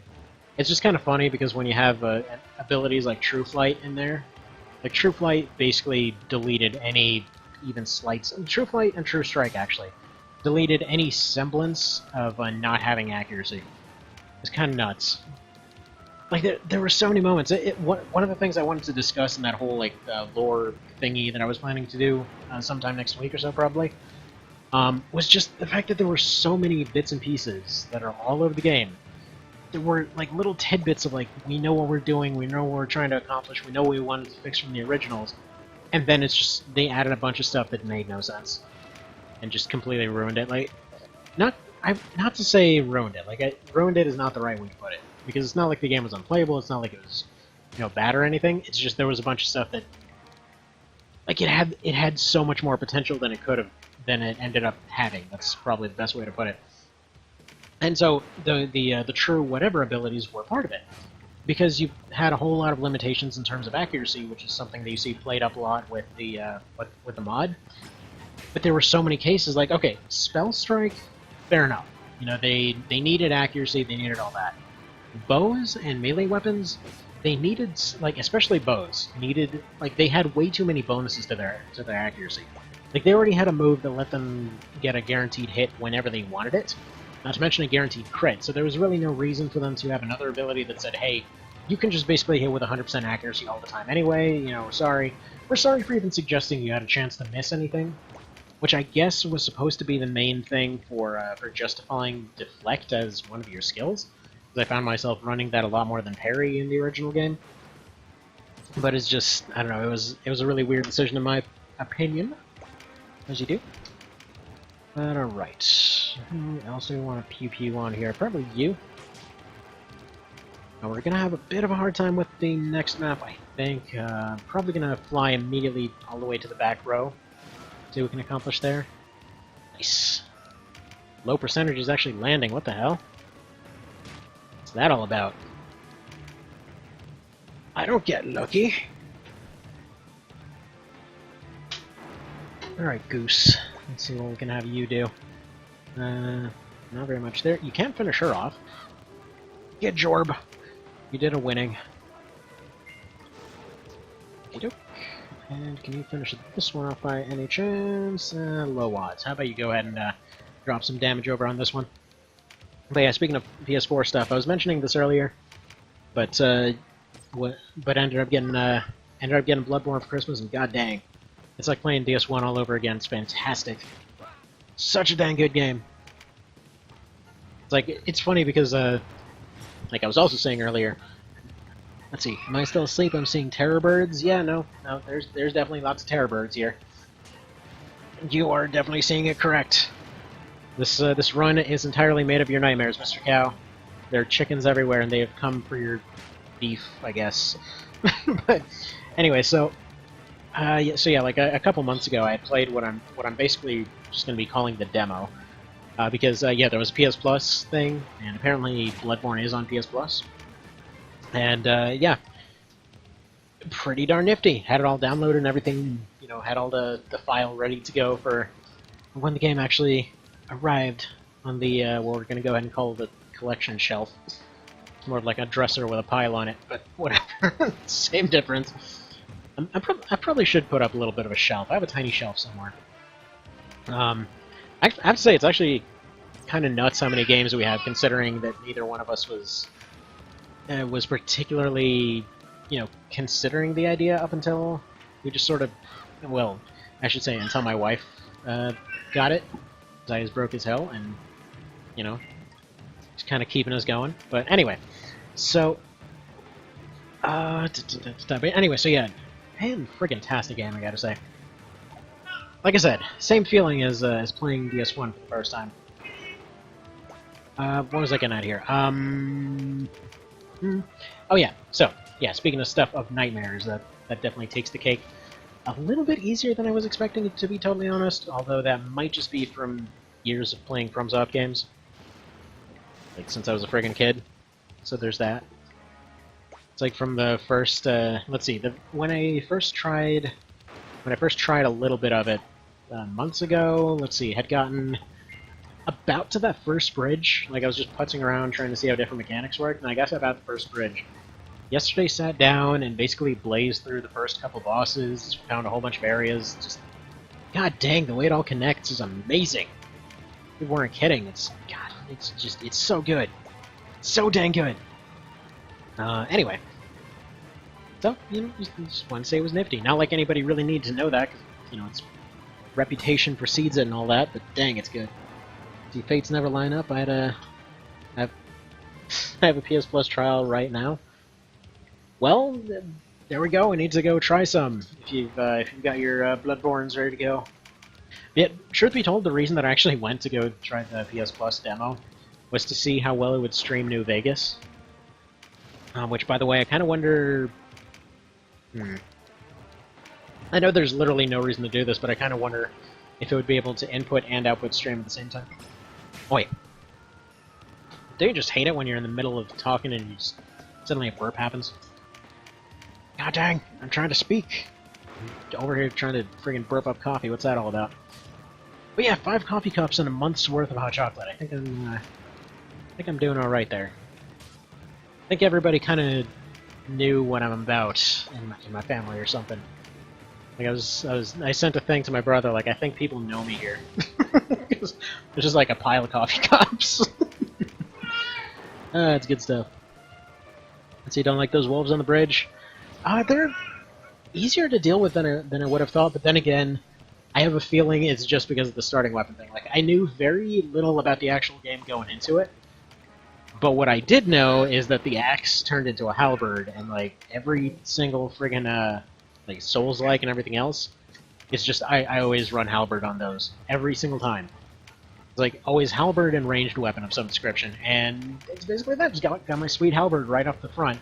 Actually, you know what it was like? Kind of like Demon Souls, actually. Because yeah, one of the classes you could get started with the halberd, and there was never a reason to not use that thing. Because it was just so good. Like, if you had the two-hand combo on that thing, it just basically consists of, like, okay, just, like, run up to something and use the poke move over and over. And there you go, you win the game. Demon Souls friggin' halberd was the most OP it ever was in the series, in my opinion. But yeah, that one, dude, it's got moves. Like, it's got so much range on it. Like, specifically the charge-up move with the, like, the double spin attack kind of thing. That, it just completely ruins those dogs, is why I brought it up. So, I figure right here, you know what? Whoa, hello.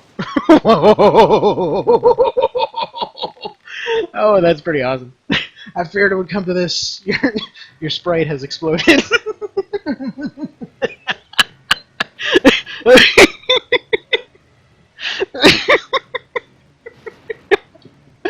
Oh, that's amazing. Hang on, I gotta screenshot this crap.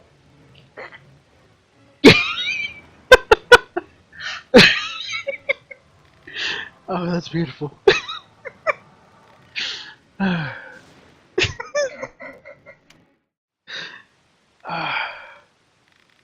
understand. Let's go burn the town because reasons, and I also want to. That is Denim being shocked. Exactly, he's so shocked that he agreed with it. Oh man, that's some good stuff right there. All right, so Archer is completely unnecessary for this one. Chicken's totally necessary for this one. I don't know what's going to happen, because we now have a situation where I'm basically going to have no classes leveling, potentially, which hopefully doesn't crash the game or anything. Just in case. Cautious save state. Anyway, can y'all chickens learn some moves? No, you can't. And this is why I'm going with this team, because I want them to have a ton of moves, just basically leave Ravenous behind, and see if we can potentially save her. Would like to see this halberd shenanigans? Okay. Then I will go ahead and make short thing of it at some point, because yeah, that halberd is just so good. But which one do you mean? Because like they all were good for different reasons. So like the Demon Souls halberd thing was mostly OP because it had a triple stab move with a ton of damage behind it. And suddenly racist denim, which never comes up again, because why would you be friggin' racist when your entire squadron is made of Galgastani? Yes, they're all of Galgastani descent. I made sure of that, just so that we aren't messing with the Wallster Chaos frame at any point. So we're gonna see if we're gonna go for the full recruit run on this one. Anyway, so let's see. Awful Denim under orders goes back in time to assassinate Chaos Denim. That would be interesting. That'd be pretty awesome. Actually, I was asking. So recently, there's a series called Edgelords that I was watching, and it was just basically a really played up hammy thing of like attempting to do reviews of all kinds of unnecessarily edgy characters and all that. And I put in a submission to see if they'll maybe do one for Tartaros. Let's see. The Bloodborne stuff mostly used in axe mode? Yeah, no. Friggin' halberd mode all the way, dude. That thing is so good. Like, all you do is you stand a good distance away, you use the charge move, and then you just watch as they run into your friggin' blender of death. That's how you use that move. That's all you need to do. It's really, really strong, especially against living things. Or in that case, questionably living things? It's really unclear in some cases. But, yeah, even, what's his face, the priest guy? Like the priest guy with the use of the exact same weapon had the exact same strategy and it worked out great. It just like went in. I knew about the music box trick because I mean people have mentioned it. It's kind of a long running thing, but yeah, we just basically go and use the double move in combination with the box. It would end up transforming, and then all I ended up doing was just like, oh, what did you just do? 1 second.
Hello! Okay, so, back to what we're doing here. Yeah, that was a little bit of an interesting situation. Yeah. Let's just go ahead and say, probably not keeping any more chairs in there. Man, got a very, vertically excited kid. Like, I want to go climb stuff all the time. And they'll climb stuff and they'll be like, oh man, I don't know how to get down. I have an idea. Let me just, like, shake this thing till it falls over. This is a great idea that can never go wrong. To clarify, everybody's safe. It's a padded floor. But just saying, it doesn't really do good for not getting a heart attack. So there's that. Anyway, here's the plan. Since Ravenous has extra stats and all that, what I'm gonna do is I want to go completely behind these guys. Just fly all the way to the background. Do this usual thing where, you know, they will completely ignore the fact that we have 80% chance to hit and just dodge constantly. Because of course they will. And yes, we're gonna go back here. Just start pecking away at all these guys. Man! Get pecked on! So I just want to point out, it's like the game knew that I forgot to put in those relevant names to that certain series, because we've had like 3 guys named Reeve so far. This is just in Chapter 1. Just saying. Okay, so we're going to fly everyone back here. Let's see, Jill, the Master of Unlocking Sandwiches, could use all those things. Wait, what? Wait, halberds? Is that what we're talking? What? I is confused. I does a confused. No idea what you're saying, in other words. But yeah, no. Freaking halberd. So good. So hot right now, etc. But yeah, no. So... yeah.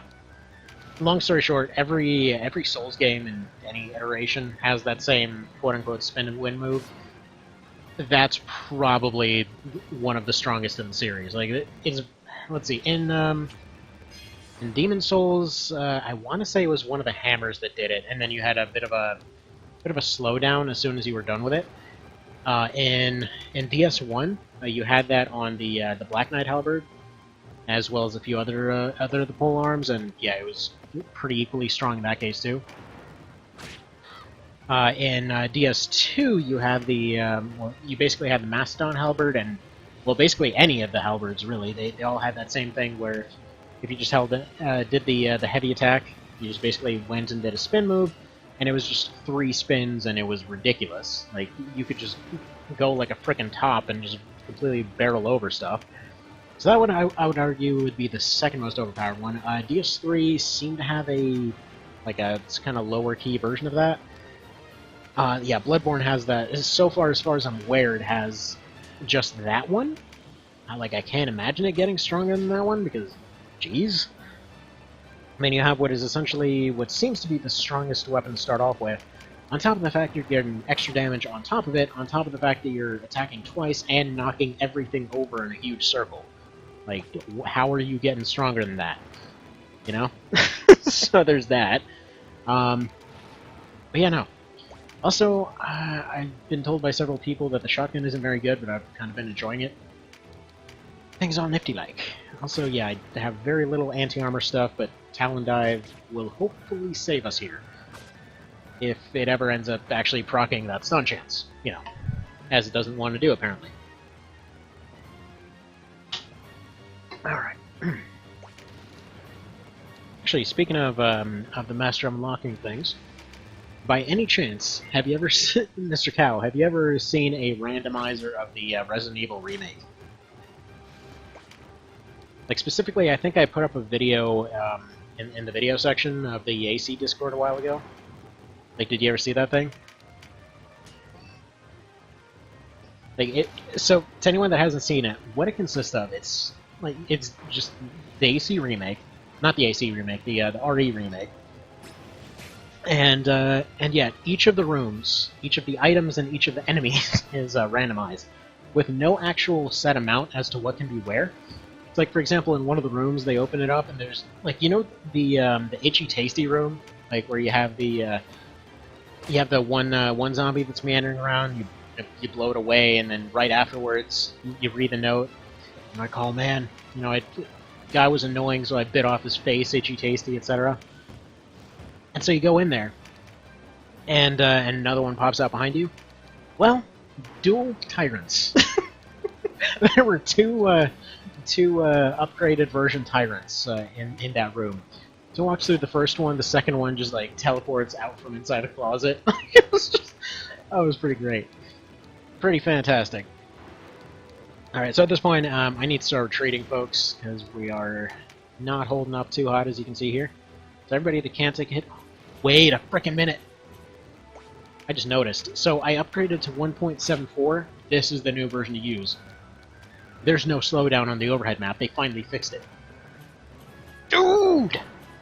Dude!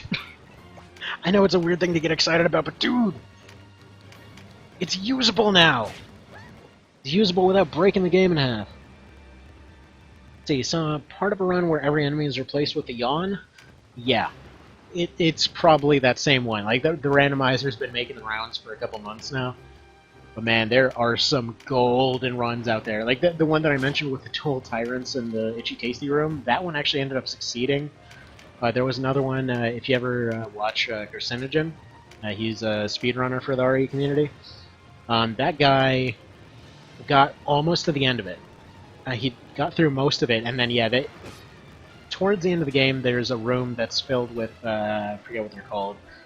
They're like these little gangly insect-looking a-holes, and yeah, they basically crawl in from the walls, and instead, it's a room with 6 tyrants. It's a tiny little hallway with 6 tyrants in it. There was just no way to get out of it. Like, up to that point, everything was looking pretty solid. But yeah, no. 6 tyrants, yeah, no, you're not you're not getting out of it. Like, it doesn't even matter that the guy's been, like... Apparently, the RE remake's his favorite game and most played game of all time and whatever else. Didn't even matter. Like, just got completely wrecked in that room. So yeah. It's like at that point, there's just not even the option to move anymore. Right, I really need, at the very least, for Hatch to make it through this fight. Because he needs to get his friggin' special move. Everybody else has something. Dang it. Yeah, getting these last hits in, that's what's really killing us here. Let's retreat a little bit more. Yeah, unfortunately, she's always going for the highest damage, which is always us at this point. So, okay, so getting casual into the fight now. You can probably just sit there for the moment. I'm going to need you to do some stuff later. You can back up a couple tiles, and Chicken on the back, yeah, you can also back up over here. That should keep them all relatively out of range of any of her attacks, so she'll hopefully decide to attack them instead. But we're already 3 birds down. 3 birds down! Please miss. Nope, make that 4. So we're already down 40% of our team. Our squadron here, and yeah, the fact that they keep missing is not really helping matters.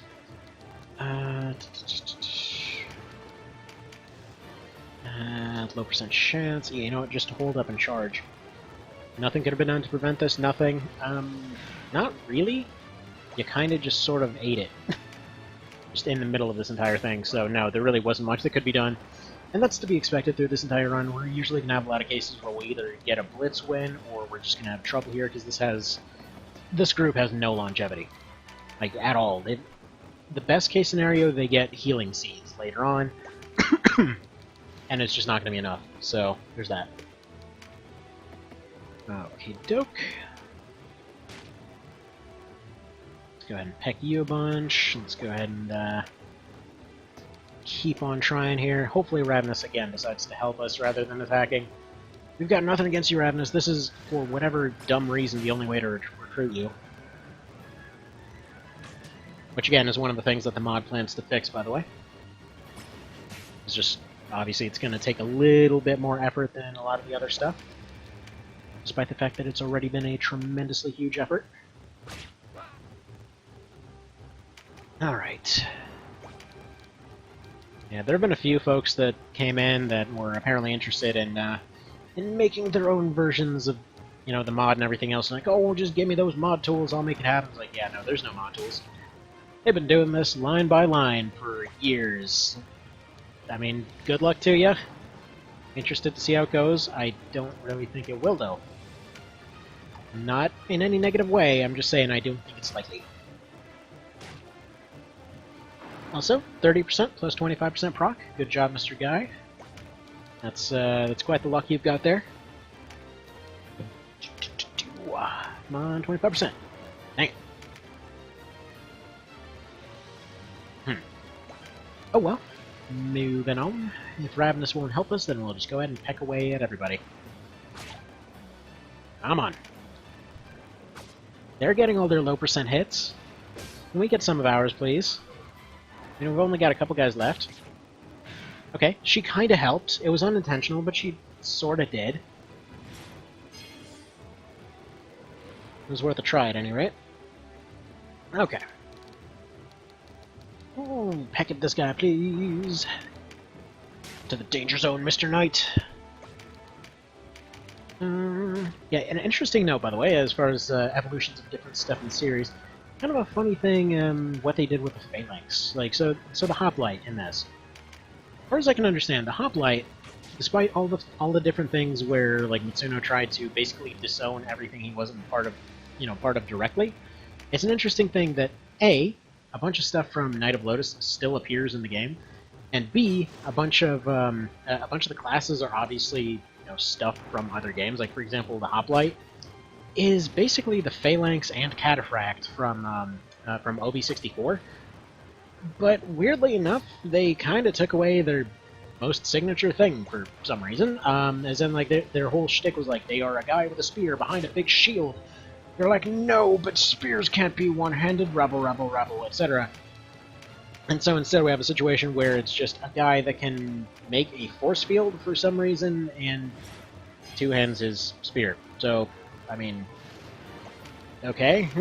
It's like, I don't really understand why they felt the need to really push the two-handed spears only angle, because I don't think anybody really, was that fussed about, they have to be two-handed.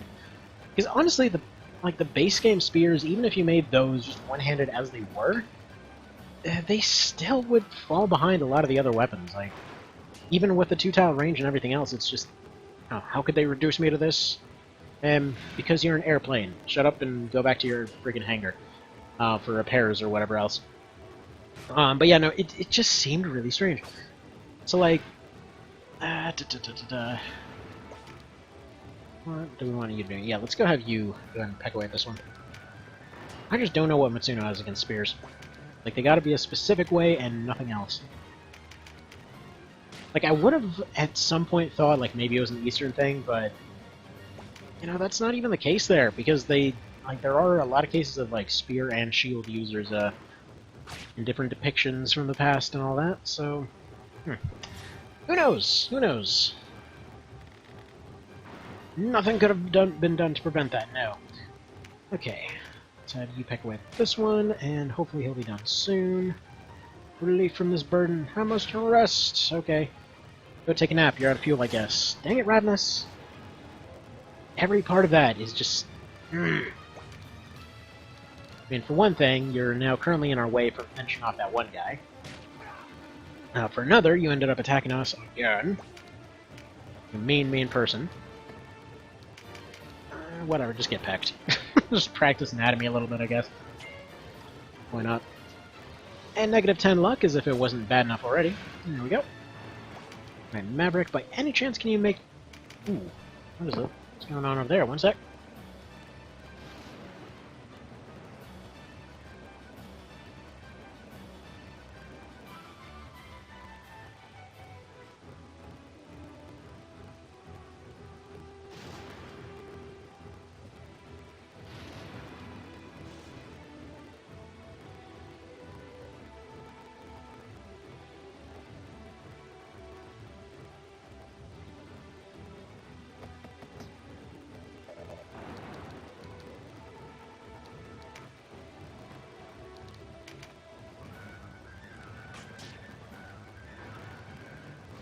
Alright, there we go. So, yeah. Only 2 left. We're probably still going to end up taking some injuries, though. Because she decided to go, defend the people that are also here to mess up the town. That's okay, Ravenous. You continue making sense, you sense-making person. Alright, Hatch, come on, do it! Yes! You absolute champion! You actually might survive for once. Alright, come on. Eat this chick. Yes, yes, everyone took injuries, whatever. I'm probably gonna have to... Yeah, we're gonna have to play it a bit more safe going out from here, but once they have some abilities, that should be easier to do. As long as we have some, you know? As long as we have some. It reminds me of this really cute phase that my daughter sometimes goes through. She'll just like run up and ask for something. Just some? And no, she doesn't want dim sum. Most people don't remember what that is. It's a food. Dang it! Stop dodging! Why are you dodging all the time? Stop being so dodgy. Boo. Come on, don't heal, just snipe her. Snipe her. At least we're fast as all hell, so I mean there's that. We're getting way more attacks in than they are. And of course, dang it. We're just losing on points on everybody. Lady, just get bit. Ravenous, you suck. Why am I trying to save you? There we go, finally! Am I to be a shepherd? No, you're to piss off, and then I guess we're gonna try to save you for some reason. Bye. Man, I love how the only reason that people originally tried to friggin' save her character and went through all that effort to try to figure out how was just like, yeah, they're kinda hot, I guess. So, that's a good reason. Whatever. And then we get voiceovers, that's nice. And they won't fear approach, it seems. And then we're just gonna go back to that same town we set on fire, but we're also...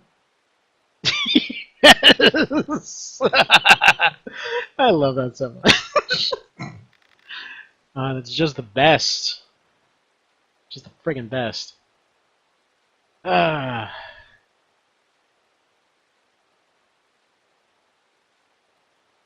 Man. I love how it just completely freaks out. Alright, so... if I update their levels, I don't know if it'll count. Like, I think they're supposed to have 8 at this point. There's been a couple battles. So, let's see. Hexadecimal value for 8, please. And that is still 8. So I guess once we get past 8, that's when we start getting into all the super weird stuff. Okay, so level 8. Now... cheats, yeah. Go all the way down over to the bottom.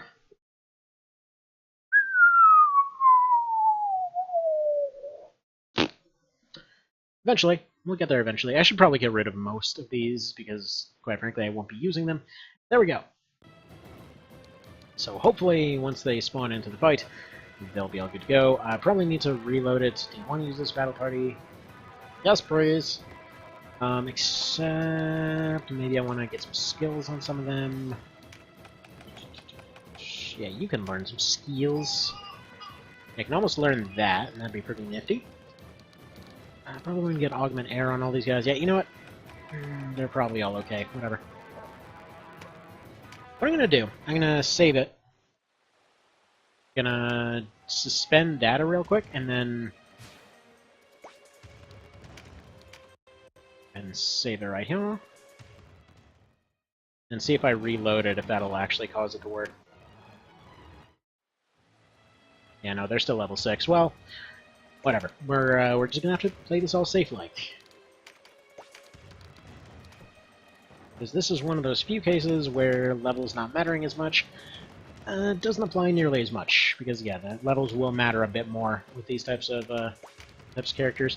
It's like beast units are really just obviously more effective than everybody else. Just because they end up deriving a lot of their stuff from their actual stats and levels and everything else, rather than from their equipment. So overall, you know, it's not gated off as much as it's as much as it would be for other units. But I guess, you know, fair enough. I think if anybody's ever tried to train an animal or anything else, they've probably seen that same occasion. where it's like, hey, I'm gonna go ahead and train this thing. Oh well, they don't look terribly threatening, or they're absolutely horrifying. A very short amount of distance. Actually, it was really cool. There was this bulldog I had once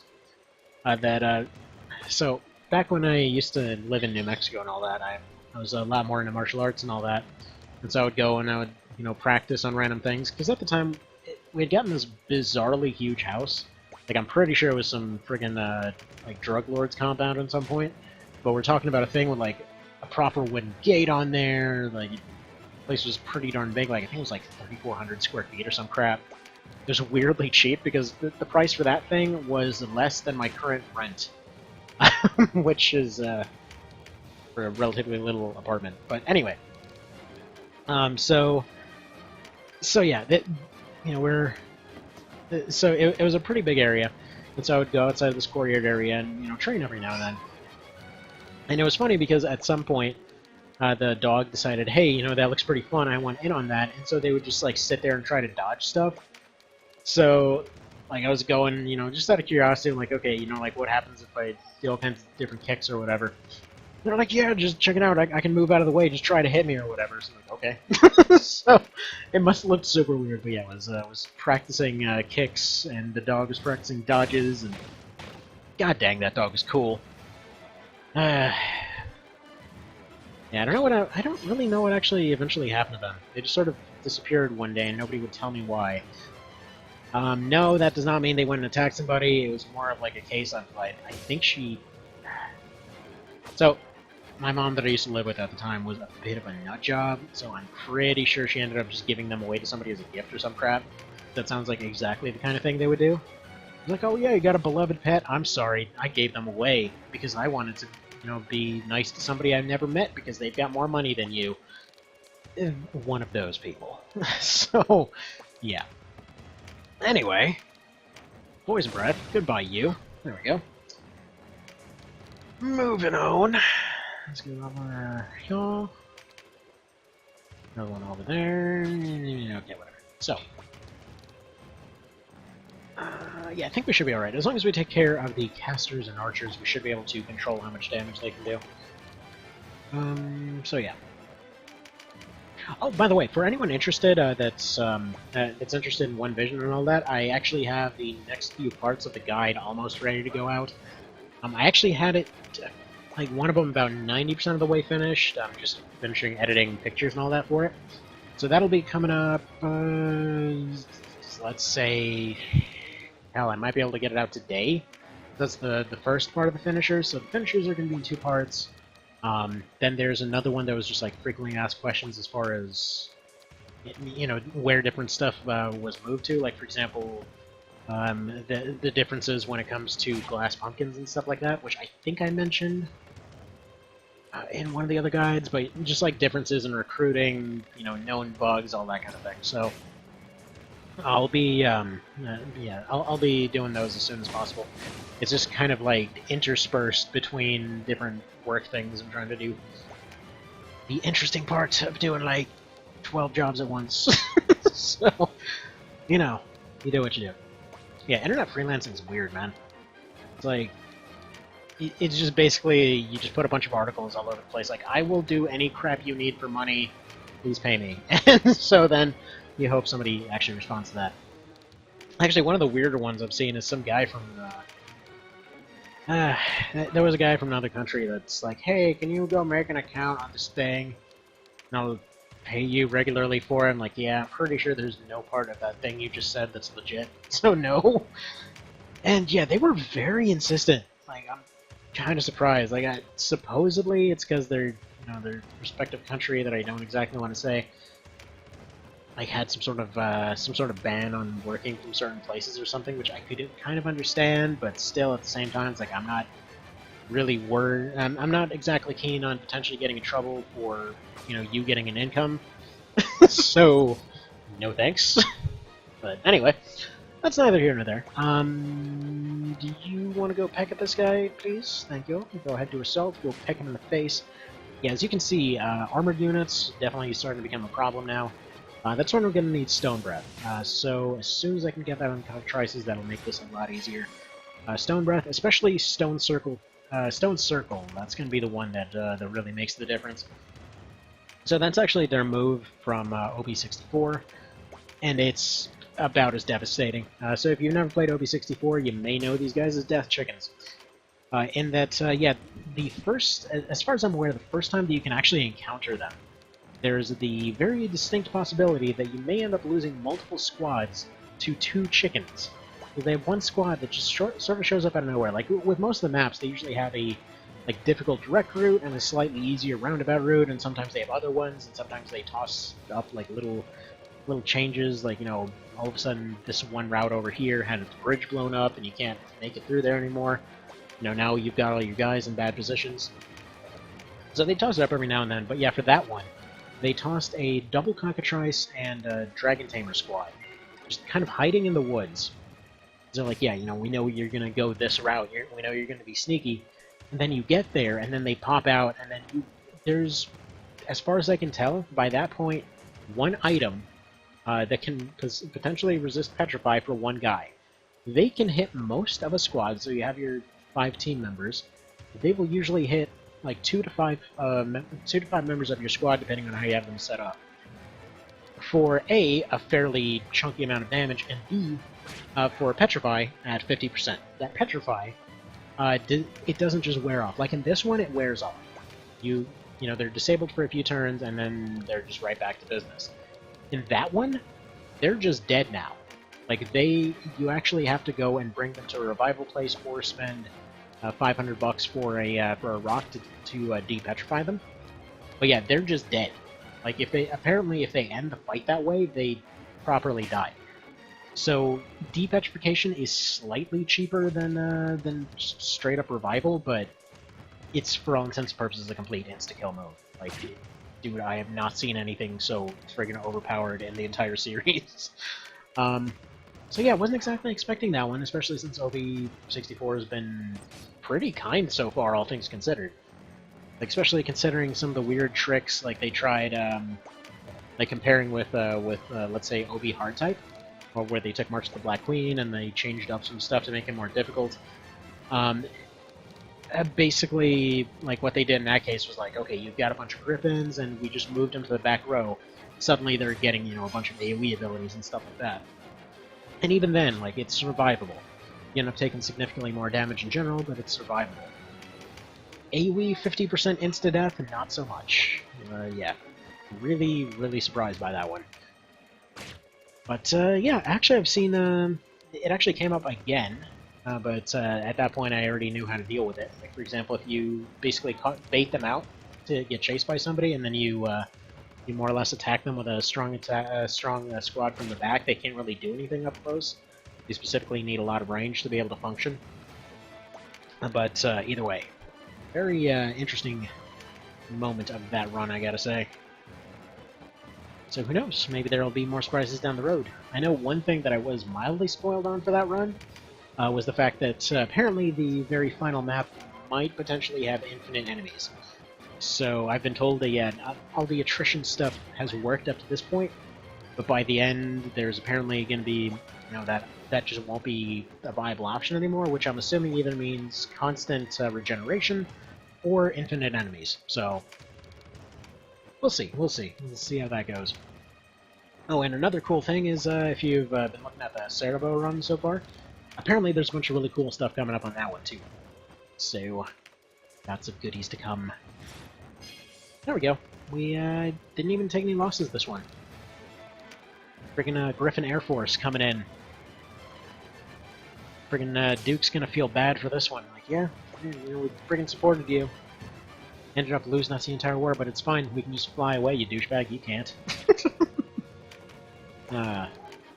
Sure folks would appreciate that for once I'm not going neutral. I really like the neutral route. Have you ever seen anyone play Legend of the Xenobian Prince or whatever? I've seen very little of that game on the interwebs. So, that's another one that I want to do. So I might be able to fit that one in. I don't know, we'll see. But yeah, no, I haven't seen anyone doing that one. Unfortunately, it is entirely in Japanese, so that's kind of the reason that I'm going through OB MOTDQ again, because I'm hoping to maybe maybe gain enough knowledge about the game to be able to play it in Japanese without knowing the language, kind of just like we did with the Japanese version of this game.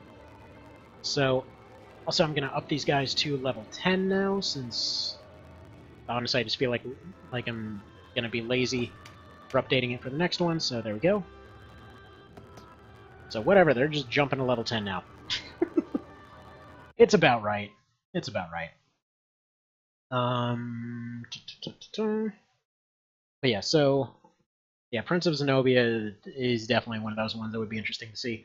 I don't know any of the dialogue, obviously, so it'll be a little bit weird to see, but at the very least, we might be able to see what new features they have. So, there's that. Potentially, if there's anyone here that happens to speak Japanese, maybe you might be able to give a general overview of the plot. I know that the long and short of it is that, well, there we go, we're level 10 now. I know the long and short of it is that it's supposed to be Tristan's backstory. So, there's that. Yeah, everyone learns Sparagmos now. That should really up our punch potential. Maybe get some aerial resonance. Yeah, I think we've potentially got stuff going here. Actually, another one, and I know this may be completely out of the blue, but another one that I really wanted to try at some point was air combat, which, again, like I said, completely out of the blue there. But if you've never played that one, it's the very first Ace Combat game. But they added a kind of it started off with kind of like a arcadey roguelike element of sorts, where like you buy a plane, and then if that plane goes down, you lose it, but you still have more lives as long as you have more planes. It's a pretty darn fun game. It's actually the first flight game I ever played aside from Warhawk. So like growing up, I had Warhawk as the first one. That was my brother's game. I had Air Combat and Top Gun, both of which were pretty darn fantastic. See, one website used to go through its missions and translate them was basically like what was Tristan doing right or after you recruited him. Let's see. Yeah, it's definitely one of those ones that there isn't a whole lot of info out on. Unfortunately. Alright, let's get some of these dudes replaced. I want to get all of my match is gonna stay.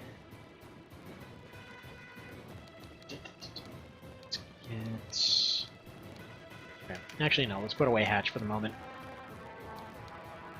Let's see, I need at least one archer in here, so let's go you. There we go.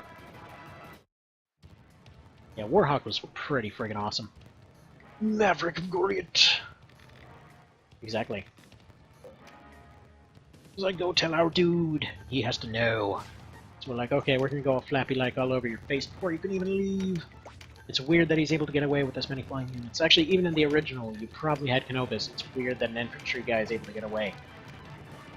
It's weird, man.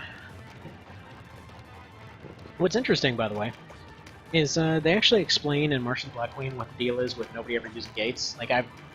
Personally, I've made fun of that on several occasions. The fact that there's so many gates and no one ever uses them to defend themselves, but yeah, no. It's absolutely explained in March of the Black Queen, because the walls and stuff are a mechanic in that one. Like, all the walls, the castles, and everything else. So the infantry have to fight through the front gates, whereas all of the flying units can just bypass them. And yeah, so that's, I guess that's assumed to be the thing, that from then on forward, they're like, okay, fine, whatever. You sent Hawkmen in, that's just what you did. You sent Hawkmen, or you sent somebody riding a Griffin. Like, that. There's really no need to make it a mechanic anymore, because it was probably really difficult to do going forward. In fact, when they made TO, an interesting thing is that they actually thought March of the Black Queen would fail. Like, they thought it would be a complete commercial disaster. And yeah, it turned out just fine. They're like, okay, wow, people actually really like that one. Like, they expected it to flop pretty friggin' hard. Like, I think they said that's why they only released 25,000 copies or whatever it was. Because they just expected it to be a complete and utter failure. There we go. Oh, I guess we actually could have left them at 8, huh? Kind of trouncing them this time, then. That's fine. This wasn't going to be a terribly difficult fight anyway, because literally all we have to do is fly up to their leader. Unlike the other fight that you end up taking on Chaos at this point, Vance is way tougher, whereas this guy is just a squishy Mr. Wizard Man. There's that. But yeah, was talking about it earlier, was gushing about it earlier. I freaking love Warhawk. God, that game's so awesome. Like, of all the flight sims I've ever played, it's probably one of my favorite. Like, it's kind of a shame that when they remade it, as good as the Warhawk remake was, it would have been really nice to, you know, see it a bit more properly done, maybe more references to the original. Like, I'm not gonna lie, it was a massive bummer to me that the music from the original wasn't in it. Because yeah, dude, it was so good. Like, it was a mix of, I would also almost say like synth mixed with a bunch of sweet guitar riffs. Like, specifically the Canyon theme is just amazing. God, I love the Canyon theme. Like, I literally have the entire Warhawk soundtrack on my phone as just one of the things I listen to regularly. In fact, if anyone's interested, I could put that on right now. Like I said, this was never going to be a terribly difficult fight because we can just nom on this guy. We don't need any equipment or drops or anything else, so there we go. Like, oh man, I didn't take my own advice. I got eaten by chickens. What a shame. It's like, I don't fight for vengeance. I fight for lunch!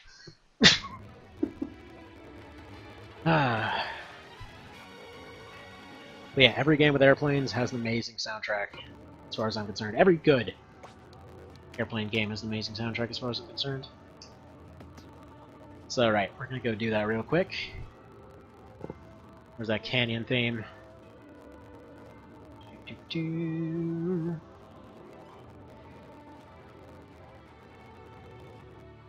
Alright, now. Sounds, hang on, I'm trying to get the volume mixer to make sure this doesn't blow anyone's eardrums out.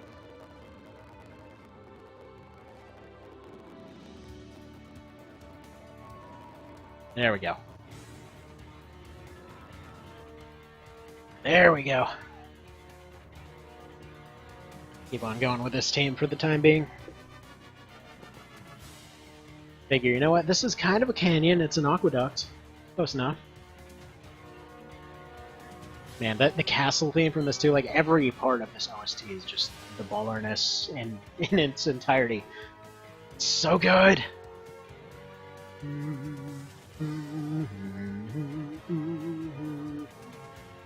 What's interesting too, so it's like the best example of an actual functioning airplane HUD I've ever seen in very early games too. Like, even like Air Combat, Top Gun, any of those, they didn't have that. This one had like a full-on HUD. You could actually look around in your cockpit and everything. Like, you had little windows where they should be and everything. Like, oh god, it was so cool! So cool! Let's see. Missed the rules for this run. Is it only flying units? The general thing is, this is just all squishy flyers, yeah. So, retreats are allowed. If there's a game over, I'm probably just going to restart the fight, because I just want to see how far we can take this. Because realistically, there's going to be a bunch of times where it's just like we get right up to a boss and get stopped randomly by a bunch of crits or something. Because yeah, these guys are all squishy as crap. So cockatrices and griffins have almost no defense. Archers have almost no defense, and really all we're relying on is like speed and precision with these guys. So as long as they don't attack, they're very fast. Like, especially once you end up getting dash, you can clear the entire map in a couple turns. Usually you can take those couple of turns before they even get a chance to move a second time. So yeah, in a lot of cases it's just going to be like a whole blitz type thing. So yeah, I just want to see how far we can go with this. If we end up taking too many losses, I mean, it's going to be kind of like a let it ride rule set, where if somebody, you know, ends up getting taken out or something like that, they just stay dead and we move on. If the fight ends up getting lost or whatever else, then we just restart it. Just because, yeah, that's generally been the rule set a few people have asked me to start switching to, and, you know, they're right. It's just, I've had too many runs where it's an unnecessary amount of difficulty, like especially for a permadeath run, so there's that. It's just like, there's too many factors that could potentially go wrong. Like the Scrooge run, I may just continue that one later on, so we may do that. Just a straight-up Iron Man run will probably be done at some point. You know, we'll do as we do. Man, Kiddo's having a bunch of fun over there. Don't know if you can hear that, but he's over there with one of his new Christmas toys. Like, yes, this is the greatest thing ever. I must have played it. Ah, it's awesome. So we redid the entirety of like the kids' playroom here. It looks so cool. Like, I wish I had this as a kid. Like, I was like, so we got these like robo hamsters, right? Which, if you've never seen, man, you've never seen these things, it's really cool. Like, they're just these ridiculously over-designed punk hamsters. You push a button on their back, and then they just hamster around all over the place. Except they'll actually, like, if they run into stuff, they'll be like a Roomba. They'll just back themselves out of there and pick another direction, and they know how to use the toys they get for them. So, like, there's this little slide thing, and they'll go up the little ramp and start running on this little hamster wheel, and God, they're so cool. For some reason, they make weird, random noises, though. Like, I don't know why one of them mows like a cow, or another one makes a rooster sound, but, you know. Also, step away for just a moment here to make sure the dude's alright, so 1 sec.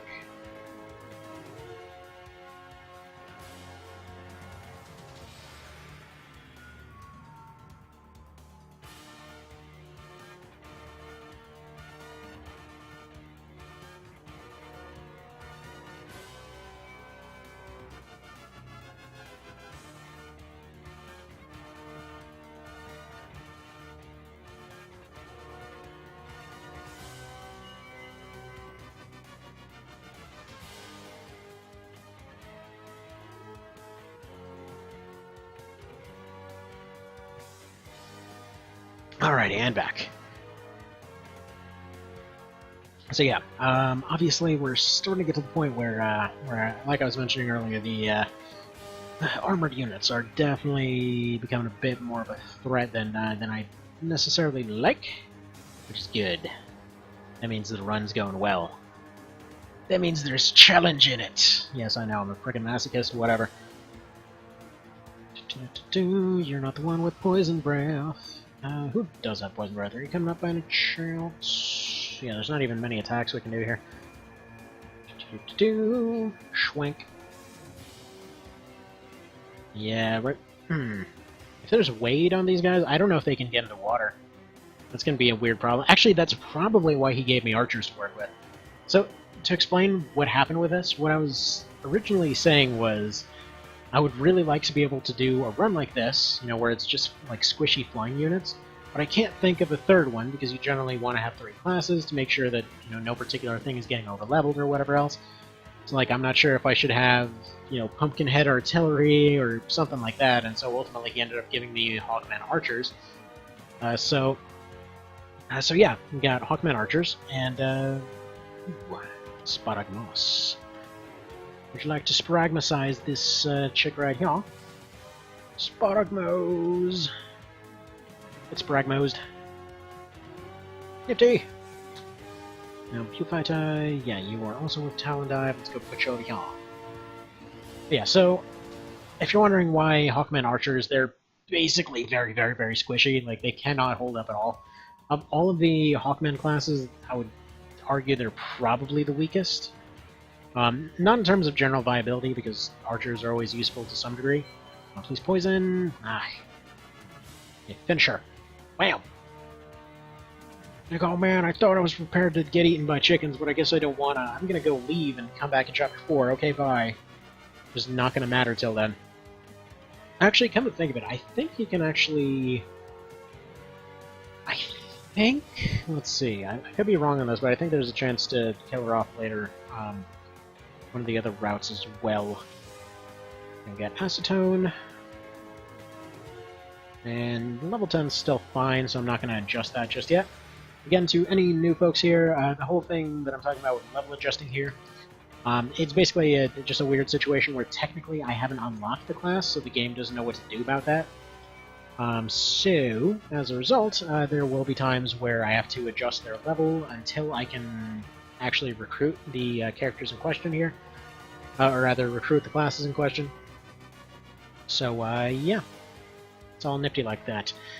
Now, Petro Breath. What's... okay, so that's 300. So, you can learn it. You can learn it real good. Yeah, there we go. Petro Breath. Fortress has learned Petro Breath and forgotten that other move. Oh, you know what would be really cool?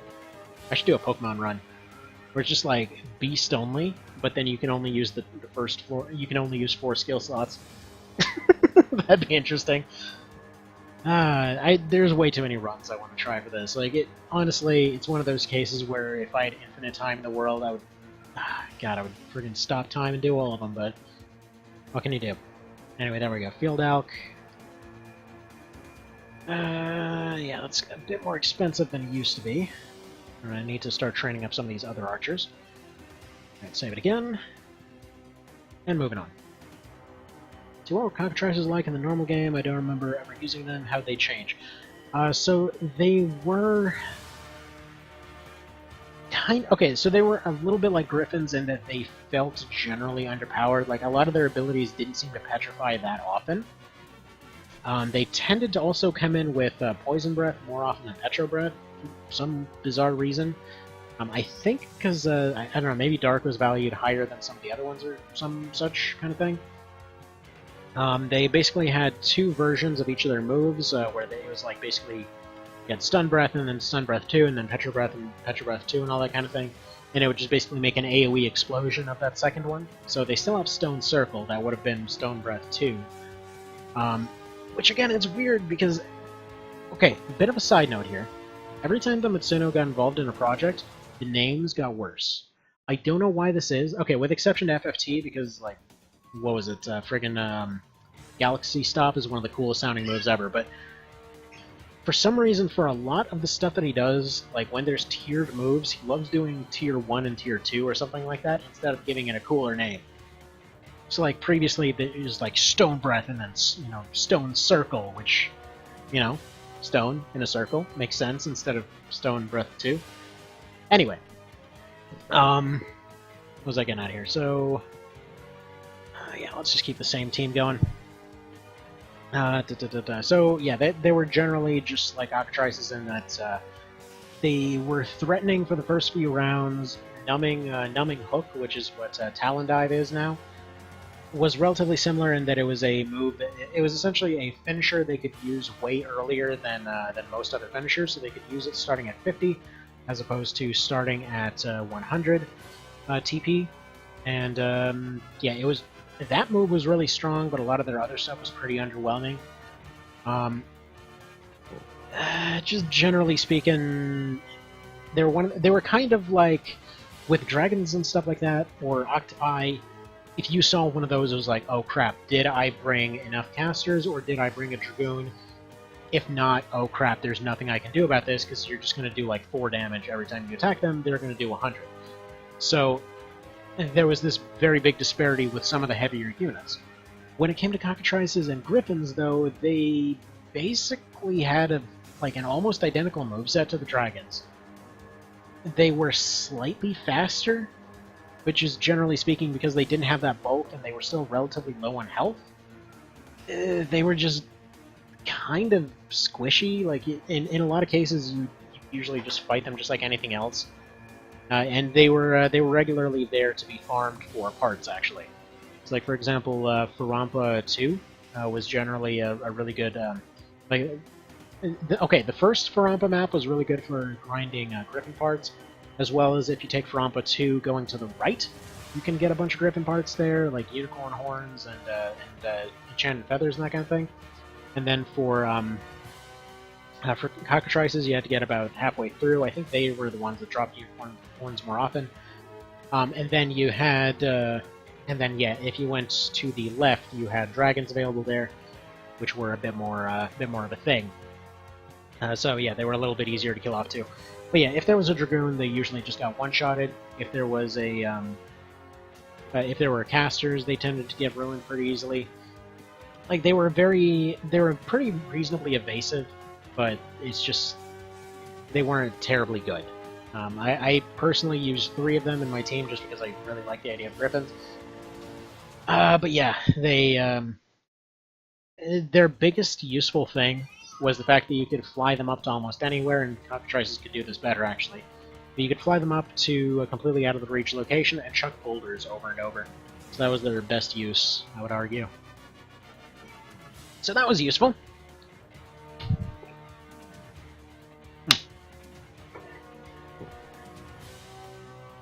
Ooh, one moment.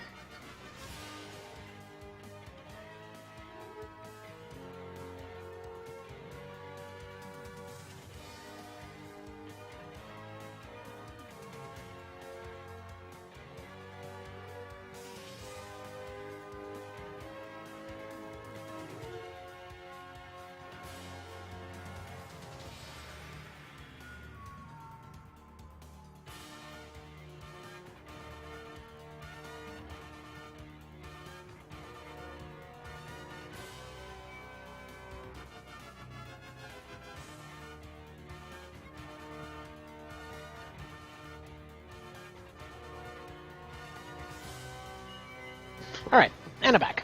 So, anyway, to finally answer your question as to how exactly they changed for One Vision, the long and short of it is with cockatrices and griffins, they are way faster, they are drastically squishier, but their overall offense is drastically increased. So, for example, with all of these guys, you can see like that accuracy is the only thing they're really missing. They get moves like dash later on to make it so that they can run really fast. They get a bunch of shutdown moves. The cockatrices get, or the griffins rather, get the hurricane move that they traditionally had in the series. So, like for example, Sparagmos is basically they get Sparagmos and then they get hurricane later on. So traditionally in the series, that's basically what they had. Like they had a big AoE wind move, and then they also had a kind of more limited, just like basic attack for the most part. Whereas in the remake, they had their stunning hook move, and then they had like what even was it called? I don't think they actually ended up getting Hurricane, which was the weird part. Like I remember thinking over and over again because I loved using them in Night of Lotus, but it just seemed really weird how they were missing a lot of their moves. Though they really loved doing that in the remake. Like there were a lot of cases where they're like, okay, here's something that's traditionally been in the series. Let's lock it away to like level 40 where nobody will ever see it. It was strange. Like I don't really know why they did so many things like that. Like it's funny because like as many negatives as I have I have to say about the original PSP remake, it's still one of my favorite games ever. So it's like it's been pointed out on more than one occasion. Like, why do you trash talk this game so much if you love it? It's like it's because I love it. It's because I wanted it to be better. The best thing ever wasn't good enough. Though to be fair, same thing can be said about New Vegas. Like how many people absolutely love that game, and then like every time they point it, like they're pointing it out to somebody, they're like, just so you know, here's like an entire library's worth of bugs to keep an eye out for. This is known stuff, just so you know. Just like expect all of this stuff to go wrong. That actually hit. That actually hit. Yay! But yeah, so there's that. But yeah, reason. So yeah, when I was going through it recently, like I think I finally understand, and one of the reasons I love going through the vanilla version of this so much is because there's actually more logic behind a lot of the decisions than I originally gave it credit for, even after almost 10 years now. But yeah, there were a lot of cases where they legitimately did try to put references to different things. Legitimately did try to, do all kinds of stuff like that. There we go, petrification. Oh, one sec.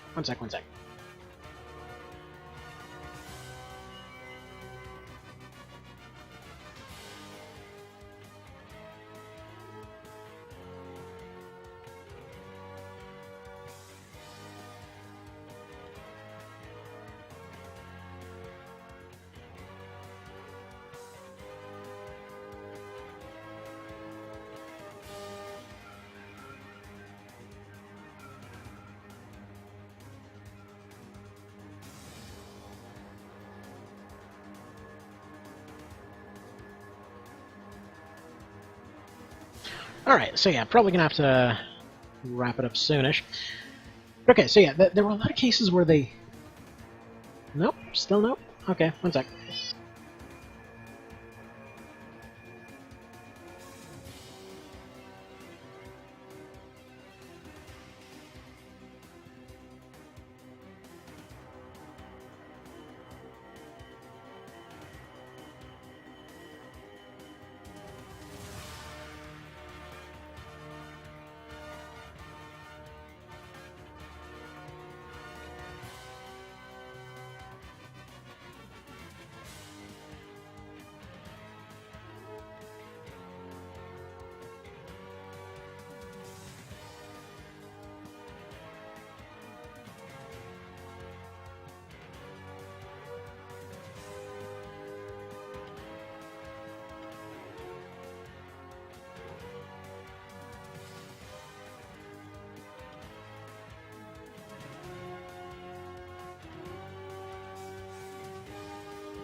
Okie dokie, and back.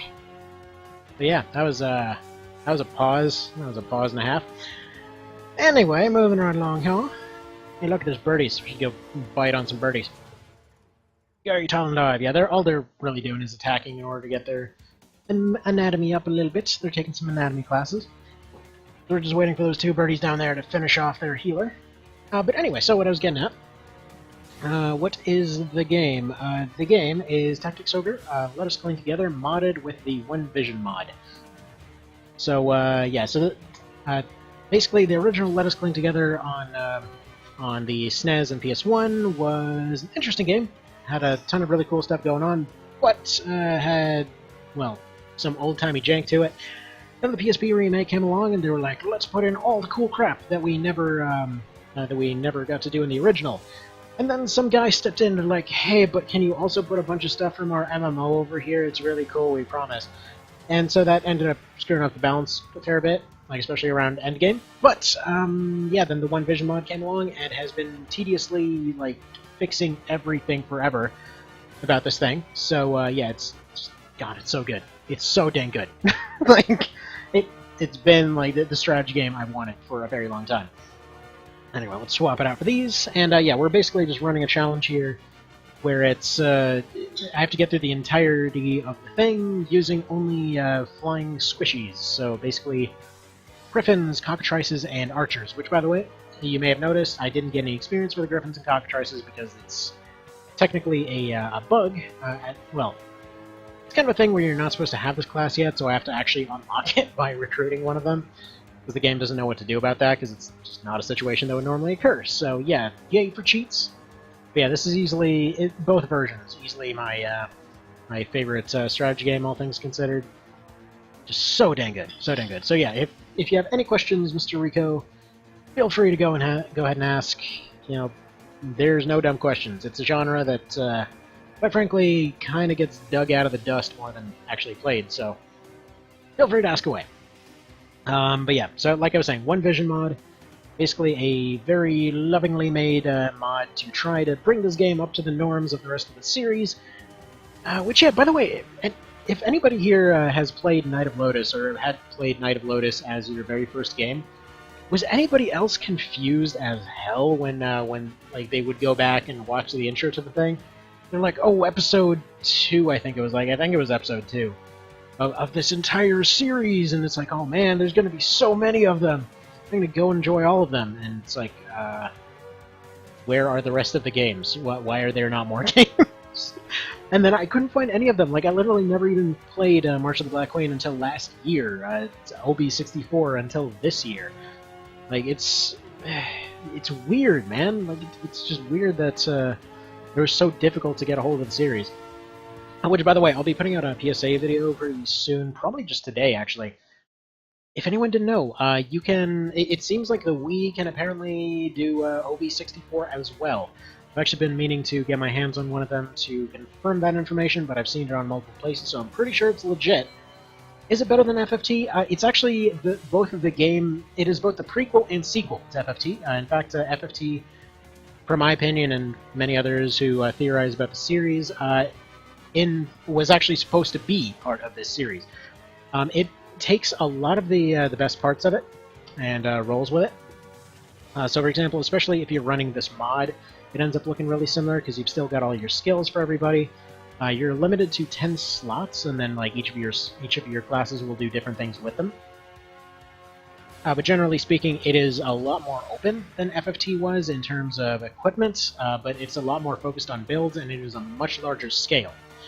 So the whole story behind it, originally FFT was supposed to be, in theory anyway, supposed to be episode 8 of the series.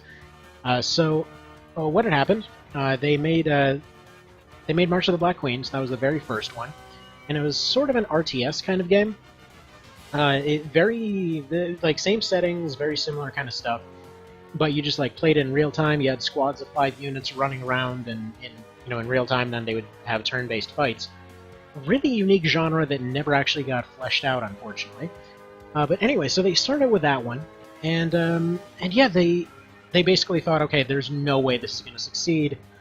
Like, nobody's going to whine and buy this. So they just had no faith in their product, despite the fact that it was friggin' awesome.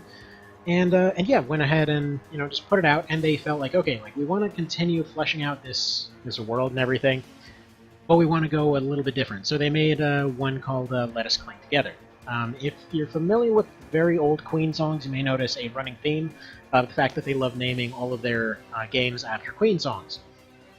Anyway, so they made that one, and that's what this is a remake of. So it's basically, it's a very similar scenario to FFT, but yeah, there's a lot more consequence in terms of your choices and story. Like, it goes on wildly different routes depending on what you do, depending on who survives the war, based, who lives, who dies, who you allowed to be recruited, who you didn't, etc. So a lot more impact from choices and stuff like that. You have a lot more units being around and everything else. I actually made a video. Actually, let's see. Every single player than FFT, but worse co-op multiplayer.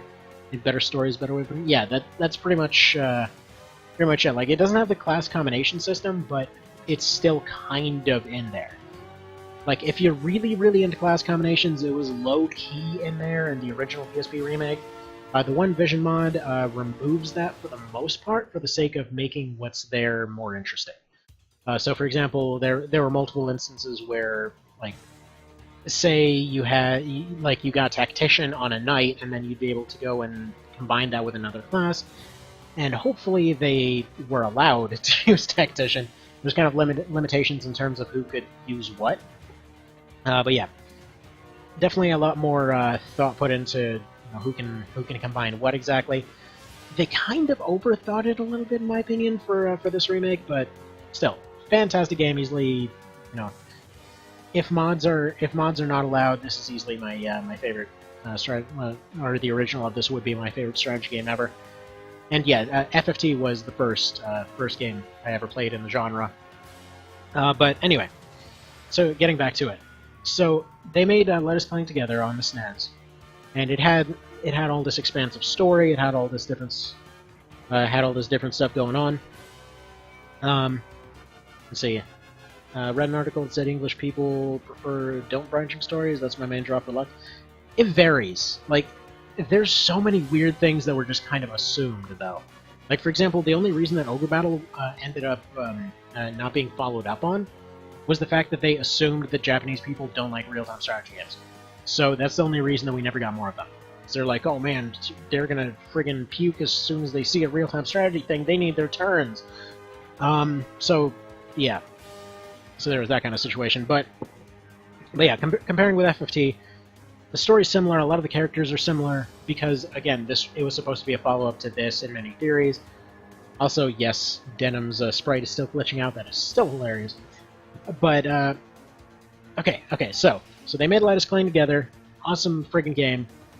And then some folks over at Square were like, hey, so you want to actually make some money off the series? And so they went ahead and called them in. And yeah, the weird part is FFT is what killed the series ultimately. Now, let's see, do you know a game called Warsong? It's my favorite game. That seems very familiar. I think I've been repeatedly told to go play it, because that sounds very familiar. Yeah, I'd have to check. It sounds very familiar. But anyway, so yeah, to kind of finish up the story here, what ultimately happened is, yeah, they saw Let Us Cling Together. They're like, we want a kind of tighter version of this. So like, they wanted the player choice mostly gone. They wanted the fewer characters in the thing. They wanted more compact story. They didn't want branching storylines, and they wanted to do more with multi-classing. So that's what they did. They released the game, and they basically decided, like, okay, look, the genre is finally going to get popular. Let's take Let Us Cling Together, and we're going to re-release it, and everyone's going to love it because it's, we're re-releasing it at the perfect time. Everyone's going to be coming off of FFT. Like, man, we're going to want more by the same people. We're totally going to go buy this other one. Except then it came out at the time, and reviewers were like, hey, no, here's this shallow clone of this FFT game.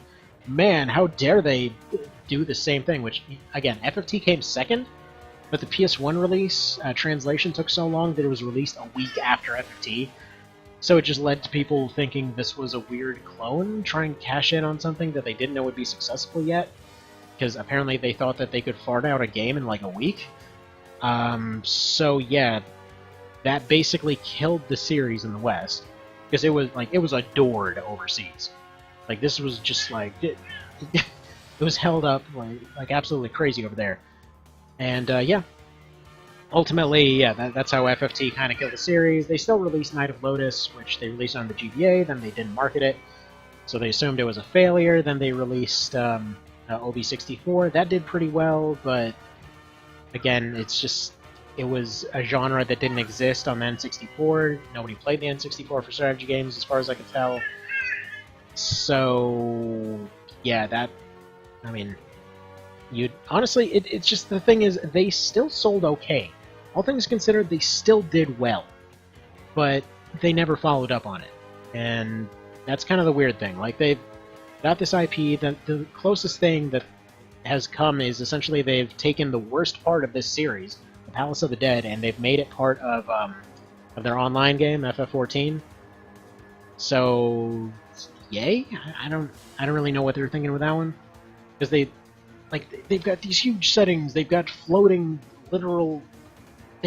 floating heaven islands and whatever else. Also, I just noticed I've been accidentally killing Zapan instead of the pirates I should be fighting. Whoops. I could have saved him. Oh well, didn't. No rapey Zapan this time, and I just noticed I think Ravenous is already dead because I forgot to go double check whether she survived. Crap. Well, poo. You know what? She's really difficult to recruit. I have to say, I really can't wait till the mod's able to make her a bit more recruitable. Because she is just really annoying to get a hold of. Oh well. It's not like I can use her for the run anyway. Anyway, so hopefully that at least somewhat answered your question there. Yeah, with Warsong... Let me look up a picture of that real quick, because what's that?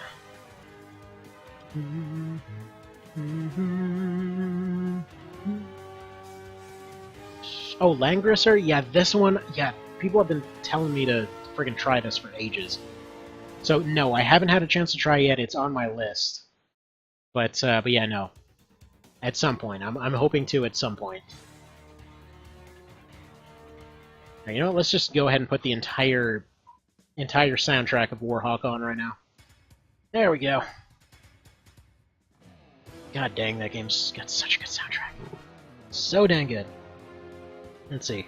Experience was that everyone knew OB64 and didn't realize that it was related to Tactics Ogre.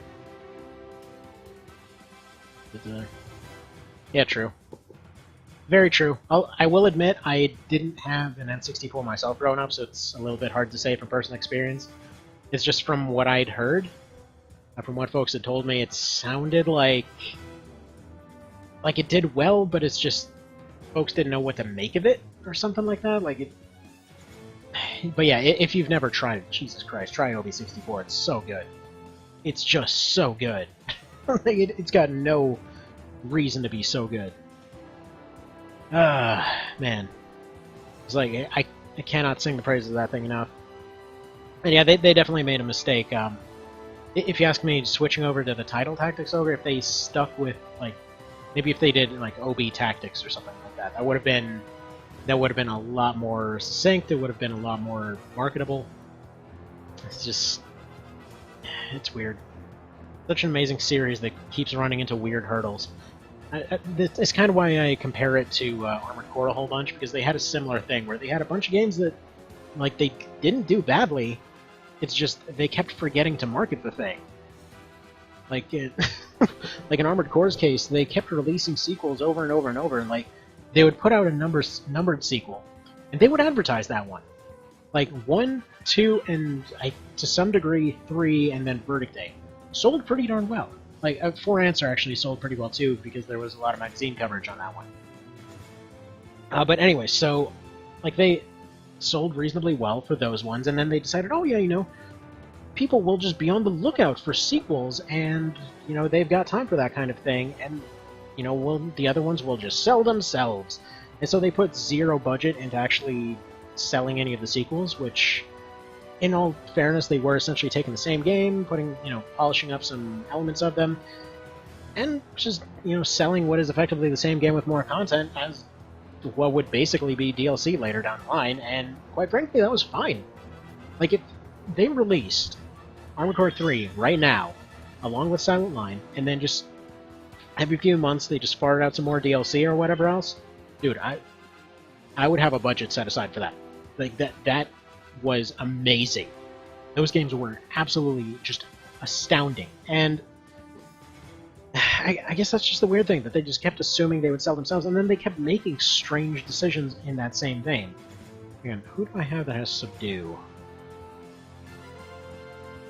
Somebody had Subdue. Sorry. Bit of a side note here. Alright, you have Subdue. There we go. So we need Shade, and that's what we need in here. There we are. See, there must be a guy at Square who loves Ogre Battle and doesn't want it forgotten. I hope. Like, it's just such a downer. Oh, by the way, Mr. Rakes, if you happen to still be watching, what are the odds of making Gatalio into a Knight Commander? Because they list him as a Knight Commander. It'd be really cool to have him as that. Oh, also, hang on one moment, please.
Alrighty, and back.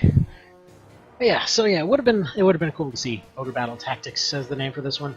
Because, like, as cool as I'm assuming they probably thought, like, hey, if we name it after Queen songs, people will accidentally search for it, and they'll be like, oh man, it's related to Queen. I like Queen. I'm gonna go buy this thing, and then, yeah, that worked out great.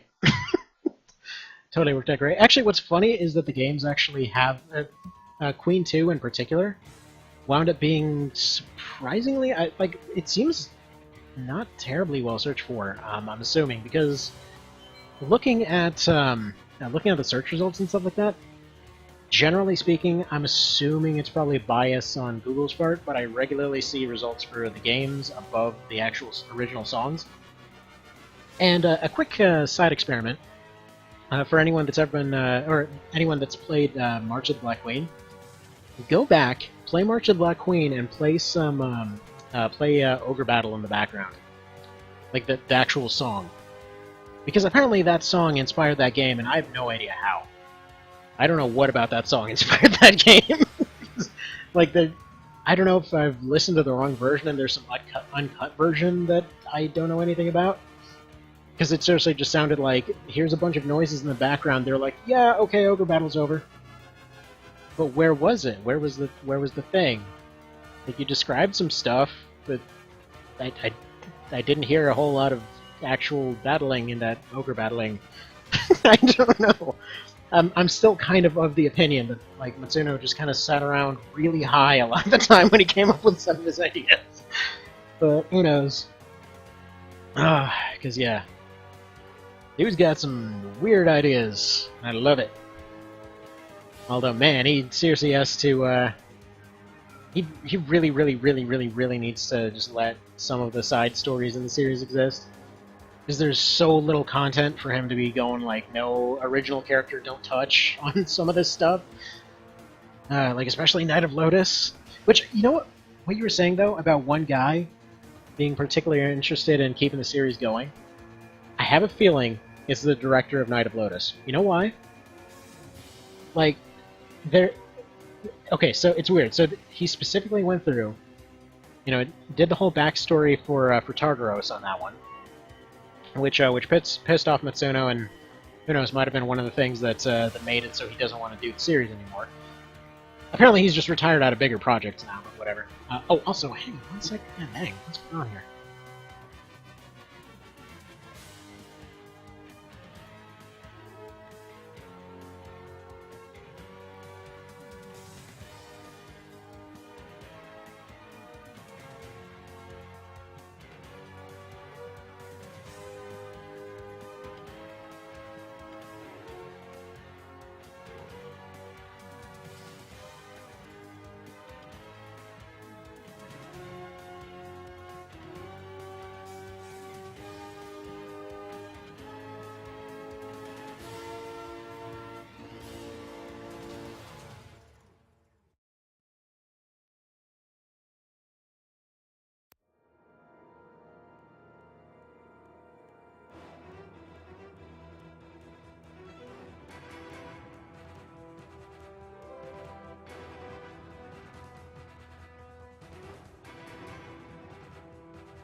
Okay, anyway, but yeah, so I have a feeling that whatever guy that is ended up being the one that was behind Night of Lotus, because yeah, so they do Night of Lotus thing because it's like, okay, I want to have some backstory on on Tartaros over here, so they do that, and then they're like, okay, so now that I have some backstory on him, Matsuno comes in and is like, no, you can't touch my characters, oh my god, this is just unfair, how dare you. So he basically disowns the game, right? So at that point, he ends up, presumably then they put him in charge of what's it? The DLC stuff for this game. So then all of a sudden he's like, oh man, guess what? You know how you said it wasn't canon? Well, too bad. Suddenly Tartaros has the Ambition, so you friggin' whatever, explain that, nerd. so puts that in there. And then just, yeah, like every time he comes in, he's like, no. You are gonna let this game be canon. I don't care what it takes. Just like keeps coming in. You're gonna make it canon, dang it. Let's see. Yuchi Murasawa. Yeah, weirdly enough, as much as I've played Night of Lotus, like I've never actually looked him up. I should do that. I wonder what else he's worked on. Is he by any chance the same guy that did the that did the FFTA and FFTA 2 games? Because yeah, it's funny because there's clearly some overlay there, because even the assets are the same, like even going up to this game. Like I have a theory when it comes to this game in particular, that they must have needed, like, okay, so they took the SNES games, they ported them over to PS1. It seems like the PS1 assets were then partially used to make the to make Night of Lotus, and then to make the FFTA, FFTA 2 games, which were then also seemingly used to make this game, is what it seems like anyway. Now, I mention this because, yeah, there's sprites that end up carrying over between those different games. Like, it's kind of an odd thing that, yeah, a lot of the original SNES stuff doesn't carry over. But, like, for example, the sprites from SNES to PS1, basically identical. From PS1 going to this game, pretty much identical. From FFTA to here, also identical for a bunch of different stuff. So, it's interesting as far as all that goes. Alright. Come on, finish off Winoa. I want to see if we can get the Gitalio kill on this run.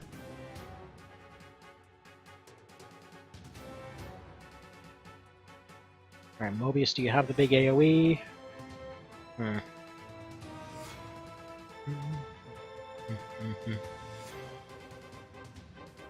Alright, let's do this one. Stumble. Do you have an AoE? No, you have just Talon Dive. Dang it! I want to get Catalio! So yeah, if you end up beating Winnoa before anything else, you can actually get forced to fight Catalio. Okay, what is he using? Crossbow? Crap. Well... Ooh, just go snipe them then, I guess. Boo. Really enough, they're not healing her. Wonder why. Let's see, he directed at least the first FFTA? Fantastic. Yeah, so that dude, as far as I'm concerned, is my dang hero then. It's like Matsuno's there is the big artistic mastermind guy, and he's just there in the background just chuckling to himself, messing with all the characters. Live, avenge us! So his response is, oh, take on entire army by myself? Okay.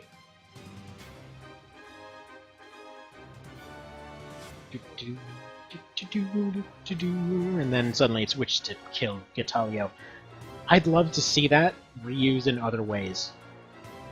Like, if there was a way to make it so where, like, you actually have to, like, if you beat one guy, it automatically becomes the other, except do that way more often. Now, did I make this unnecessarily more difficult for myself? Hell yeah, I did. Because he is tanky as all crap, and we have, like, one move that can actually damage him, but dang it, I wanted to try it. So, you know, that's what we're gonna do here. If this causes the first game over of the run, so be it. Such is life. Let's see. As far as I can tell, Matsuno did a lot of weed in college and did fall asleep during a medieval European warfare class while listening to Queen and woke up the idea for Ogre Battle. Yeah. I don't know if it was just weed. That seems pretty mild for some of the stuff he came up with, but yeah. Seems like he drank some of the special mushrooms, like liquidated in some bizarre manner. Man. Little dude is angry. One sec.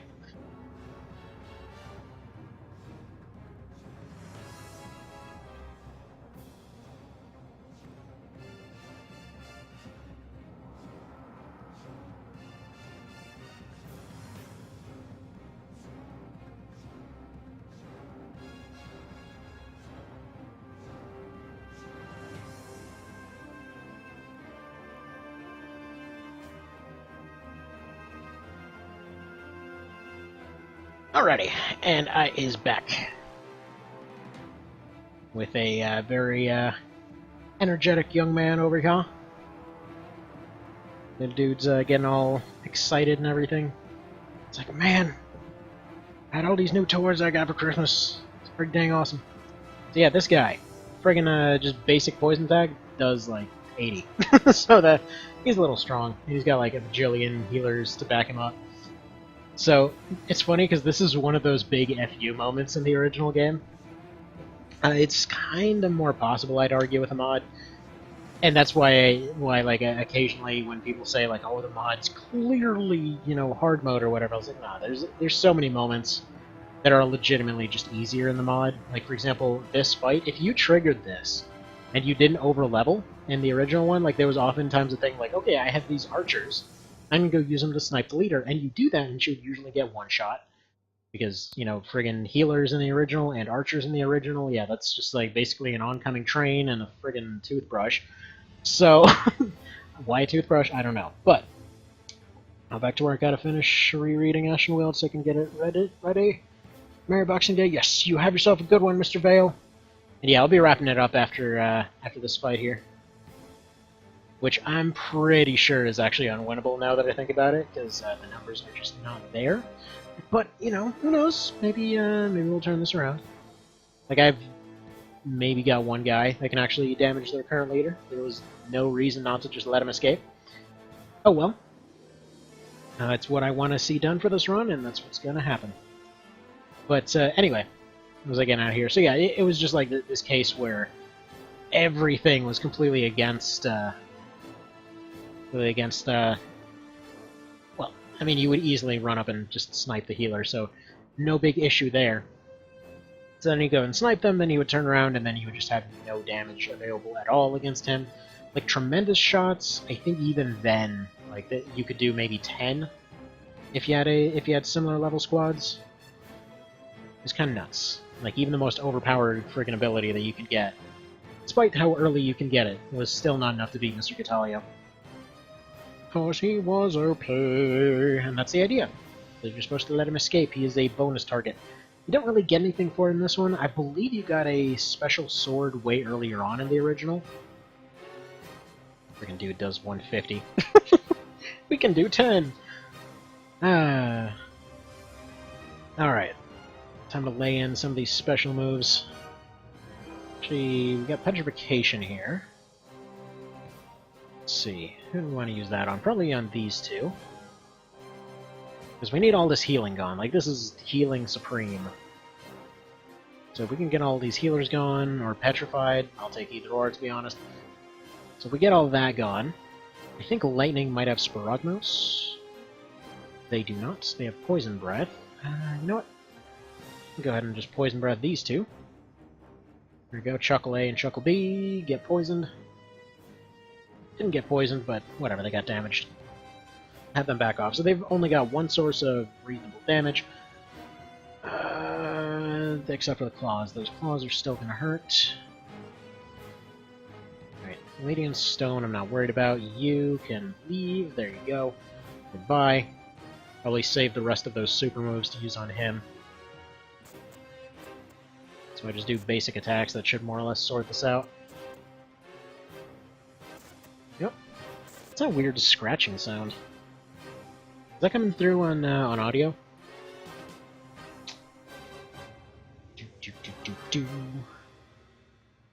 Alright. So you're probably next. Ooh, and we're actually getting into the castle theme now. This is that castle theme I was talking about earlier.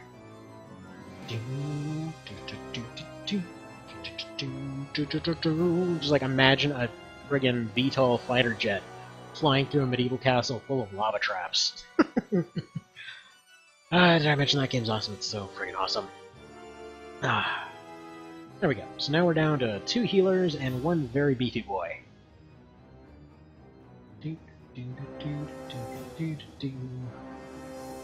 Mr. Beef Boy? Okay, good. Glad that little chipping sound doesn't come through. Yeah, I don't know what's going on with that.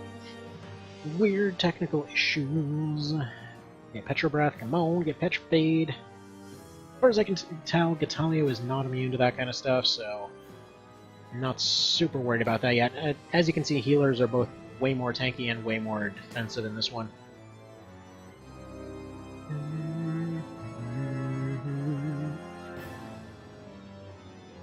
Okay. And Mr. Walker. Just a little bit more now. Ah, dang, that poison cloud, though. That's fine, this is looking way more possible. At least way more so than I thought a minute ago. 51, good. Then there was 1. We're winning on speed alone. Like, it may seem weird at times why Griffins are so weak, and this is why. Because their speed is redonkulous. Like, you can literally double turn certain units. Okay. See, they're going. Come on, Fortress. Finish it. Good. So he's got no healers, so now we can just dump all our specials on him. Okay. First off, Mr. Maverick. Do it. Okay, good. He's stunned. He might be able to be petrified. Walker... Okay, yeah, he's stunned, so he's not going to counter. Talon Dive. Good. I believe Mobius has an AoE. No, he does not. I've made that assumption multiple times now. Oof. Friggin' 211. Right, so that's 2 more down. Still possible, still possible. Right, another one on you, come on. But he's at half health, let's back you off. Get you in here. Come on, got this. Got this. Heck away, Mr. Pixie, and come on, tell me you can be petrified. The Fortress is currently in... Oh wow, he does 1 damage. So yeah, I may have noticed this, but cockatrices do a lot less physical damage than Griffins do. but they do a lot more in terms of their specials. Okay, more. And we're already getting into the credits theme for Warhawk. We've almost gone through the entire OST.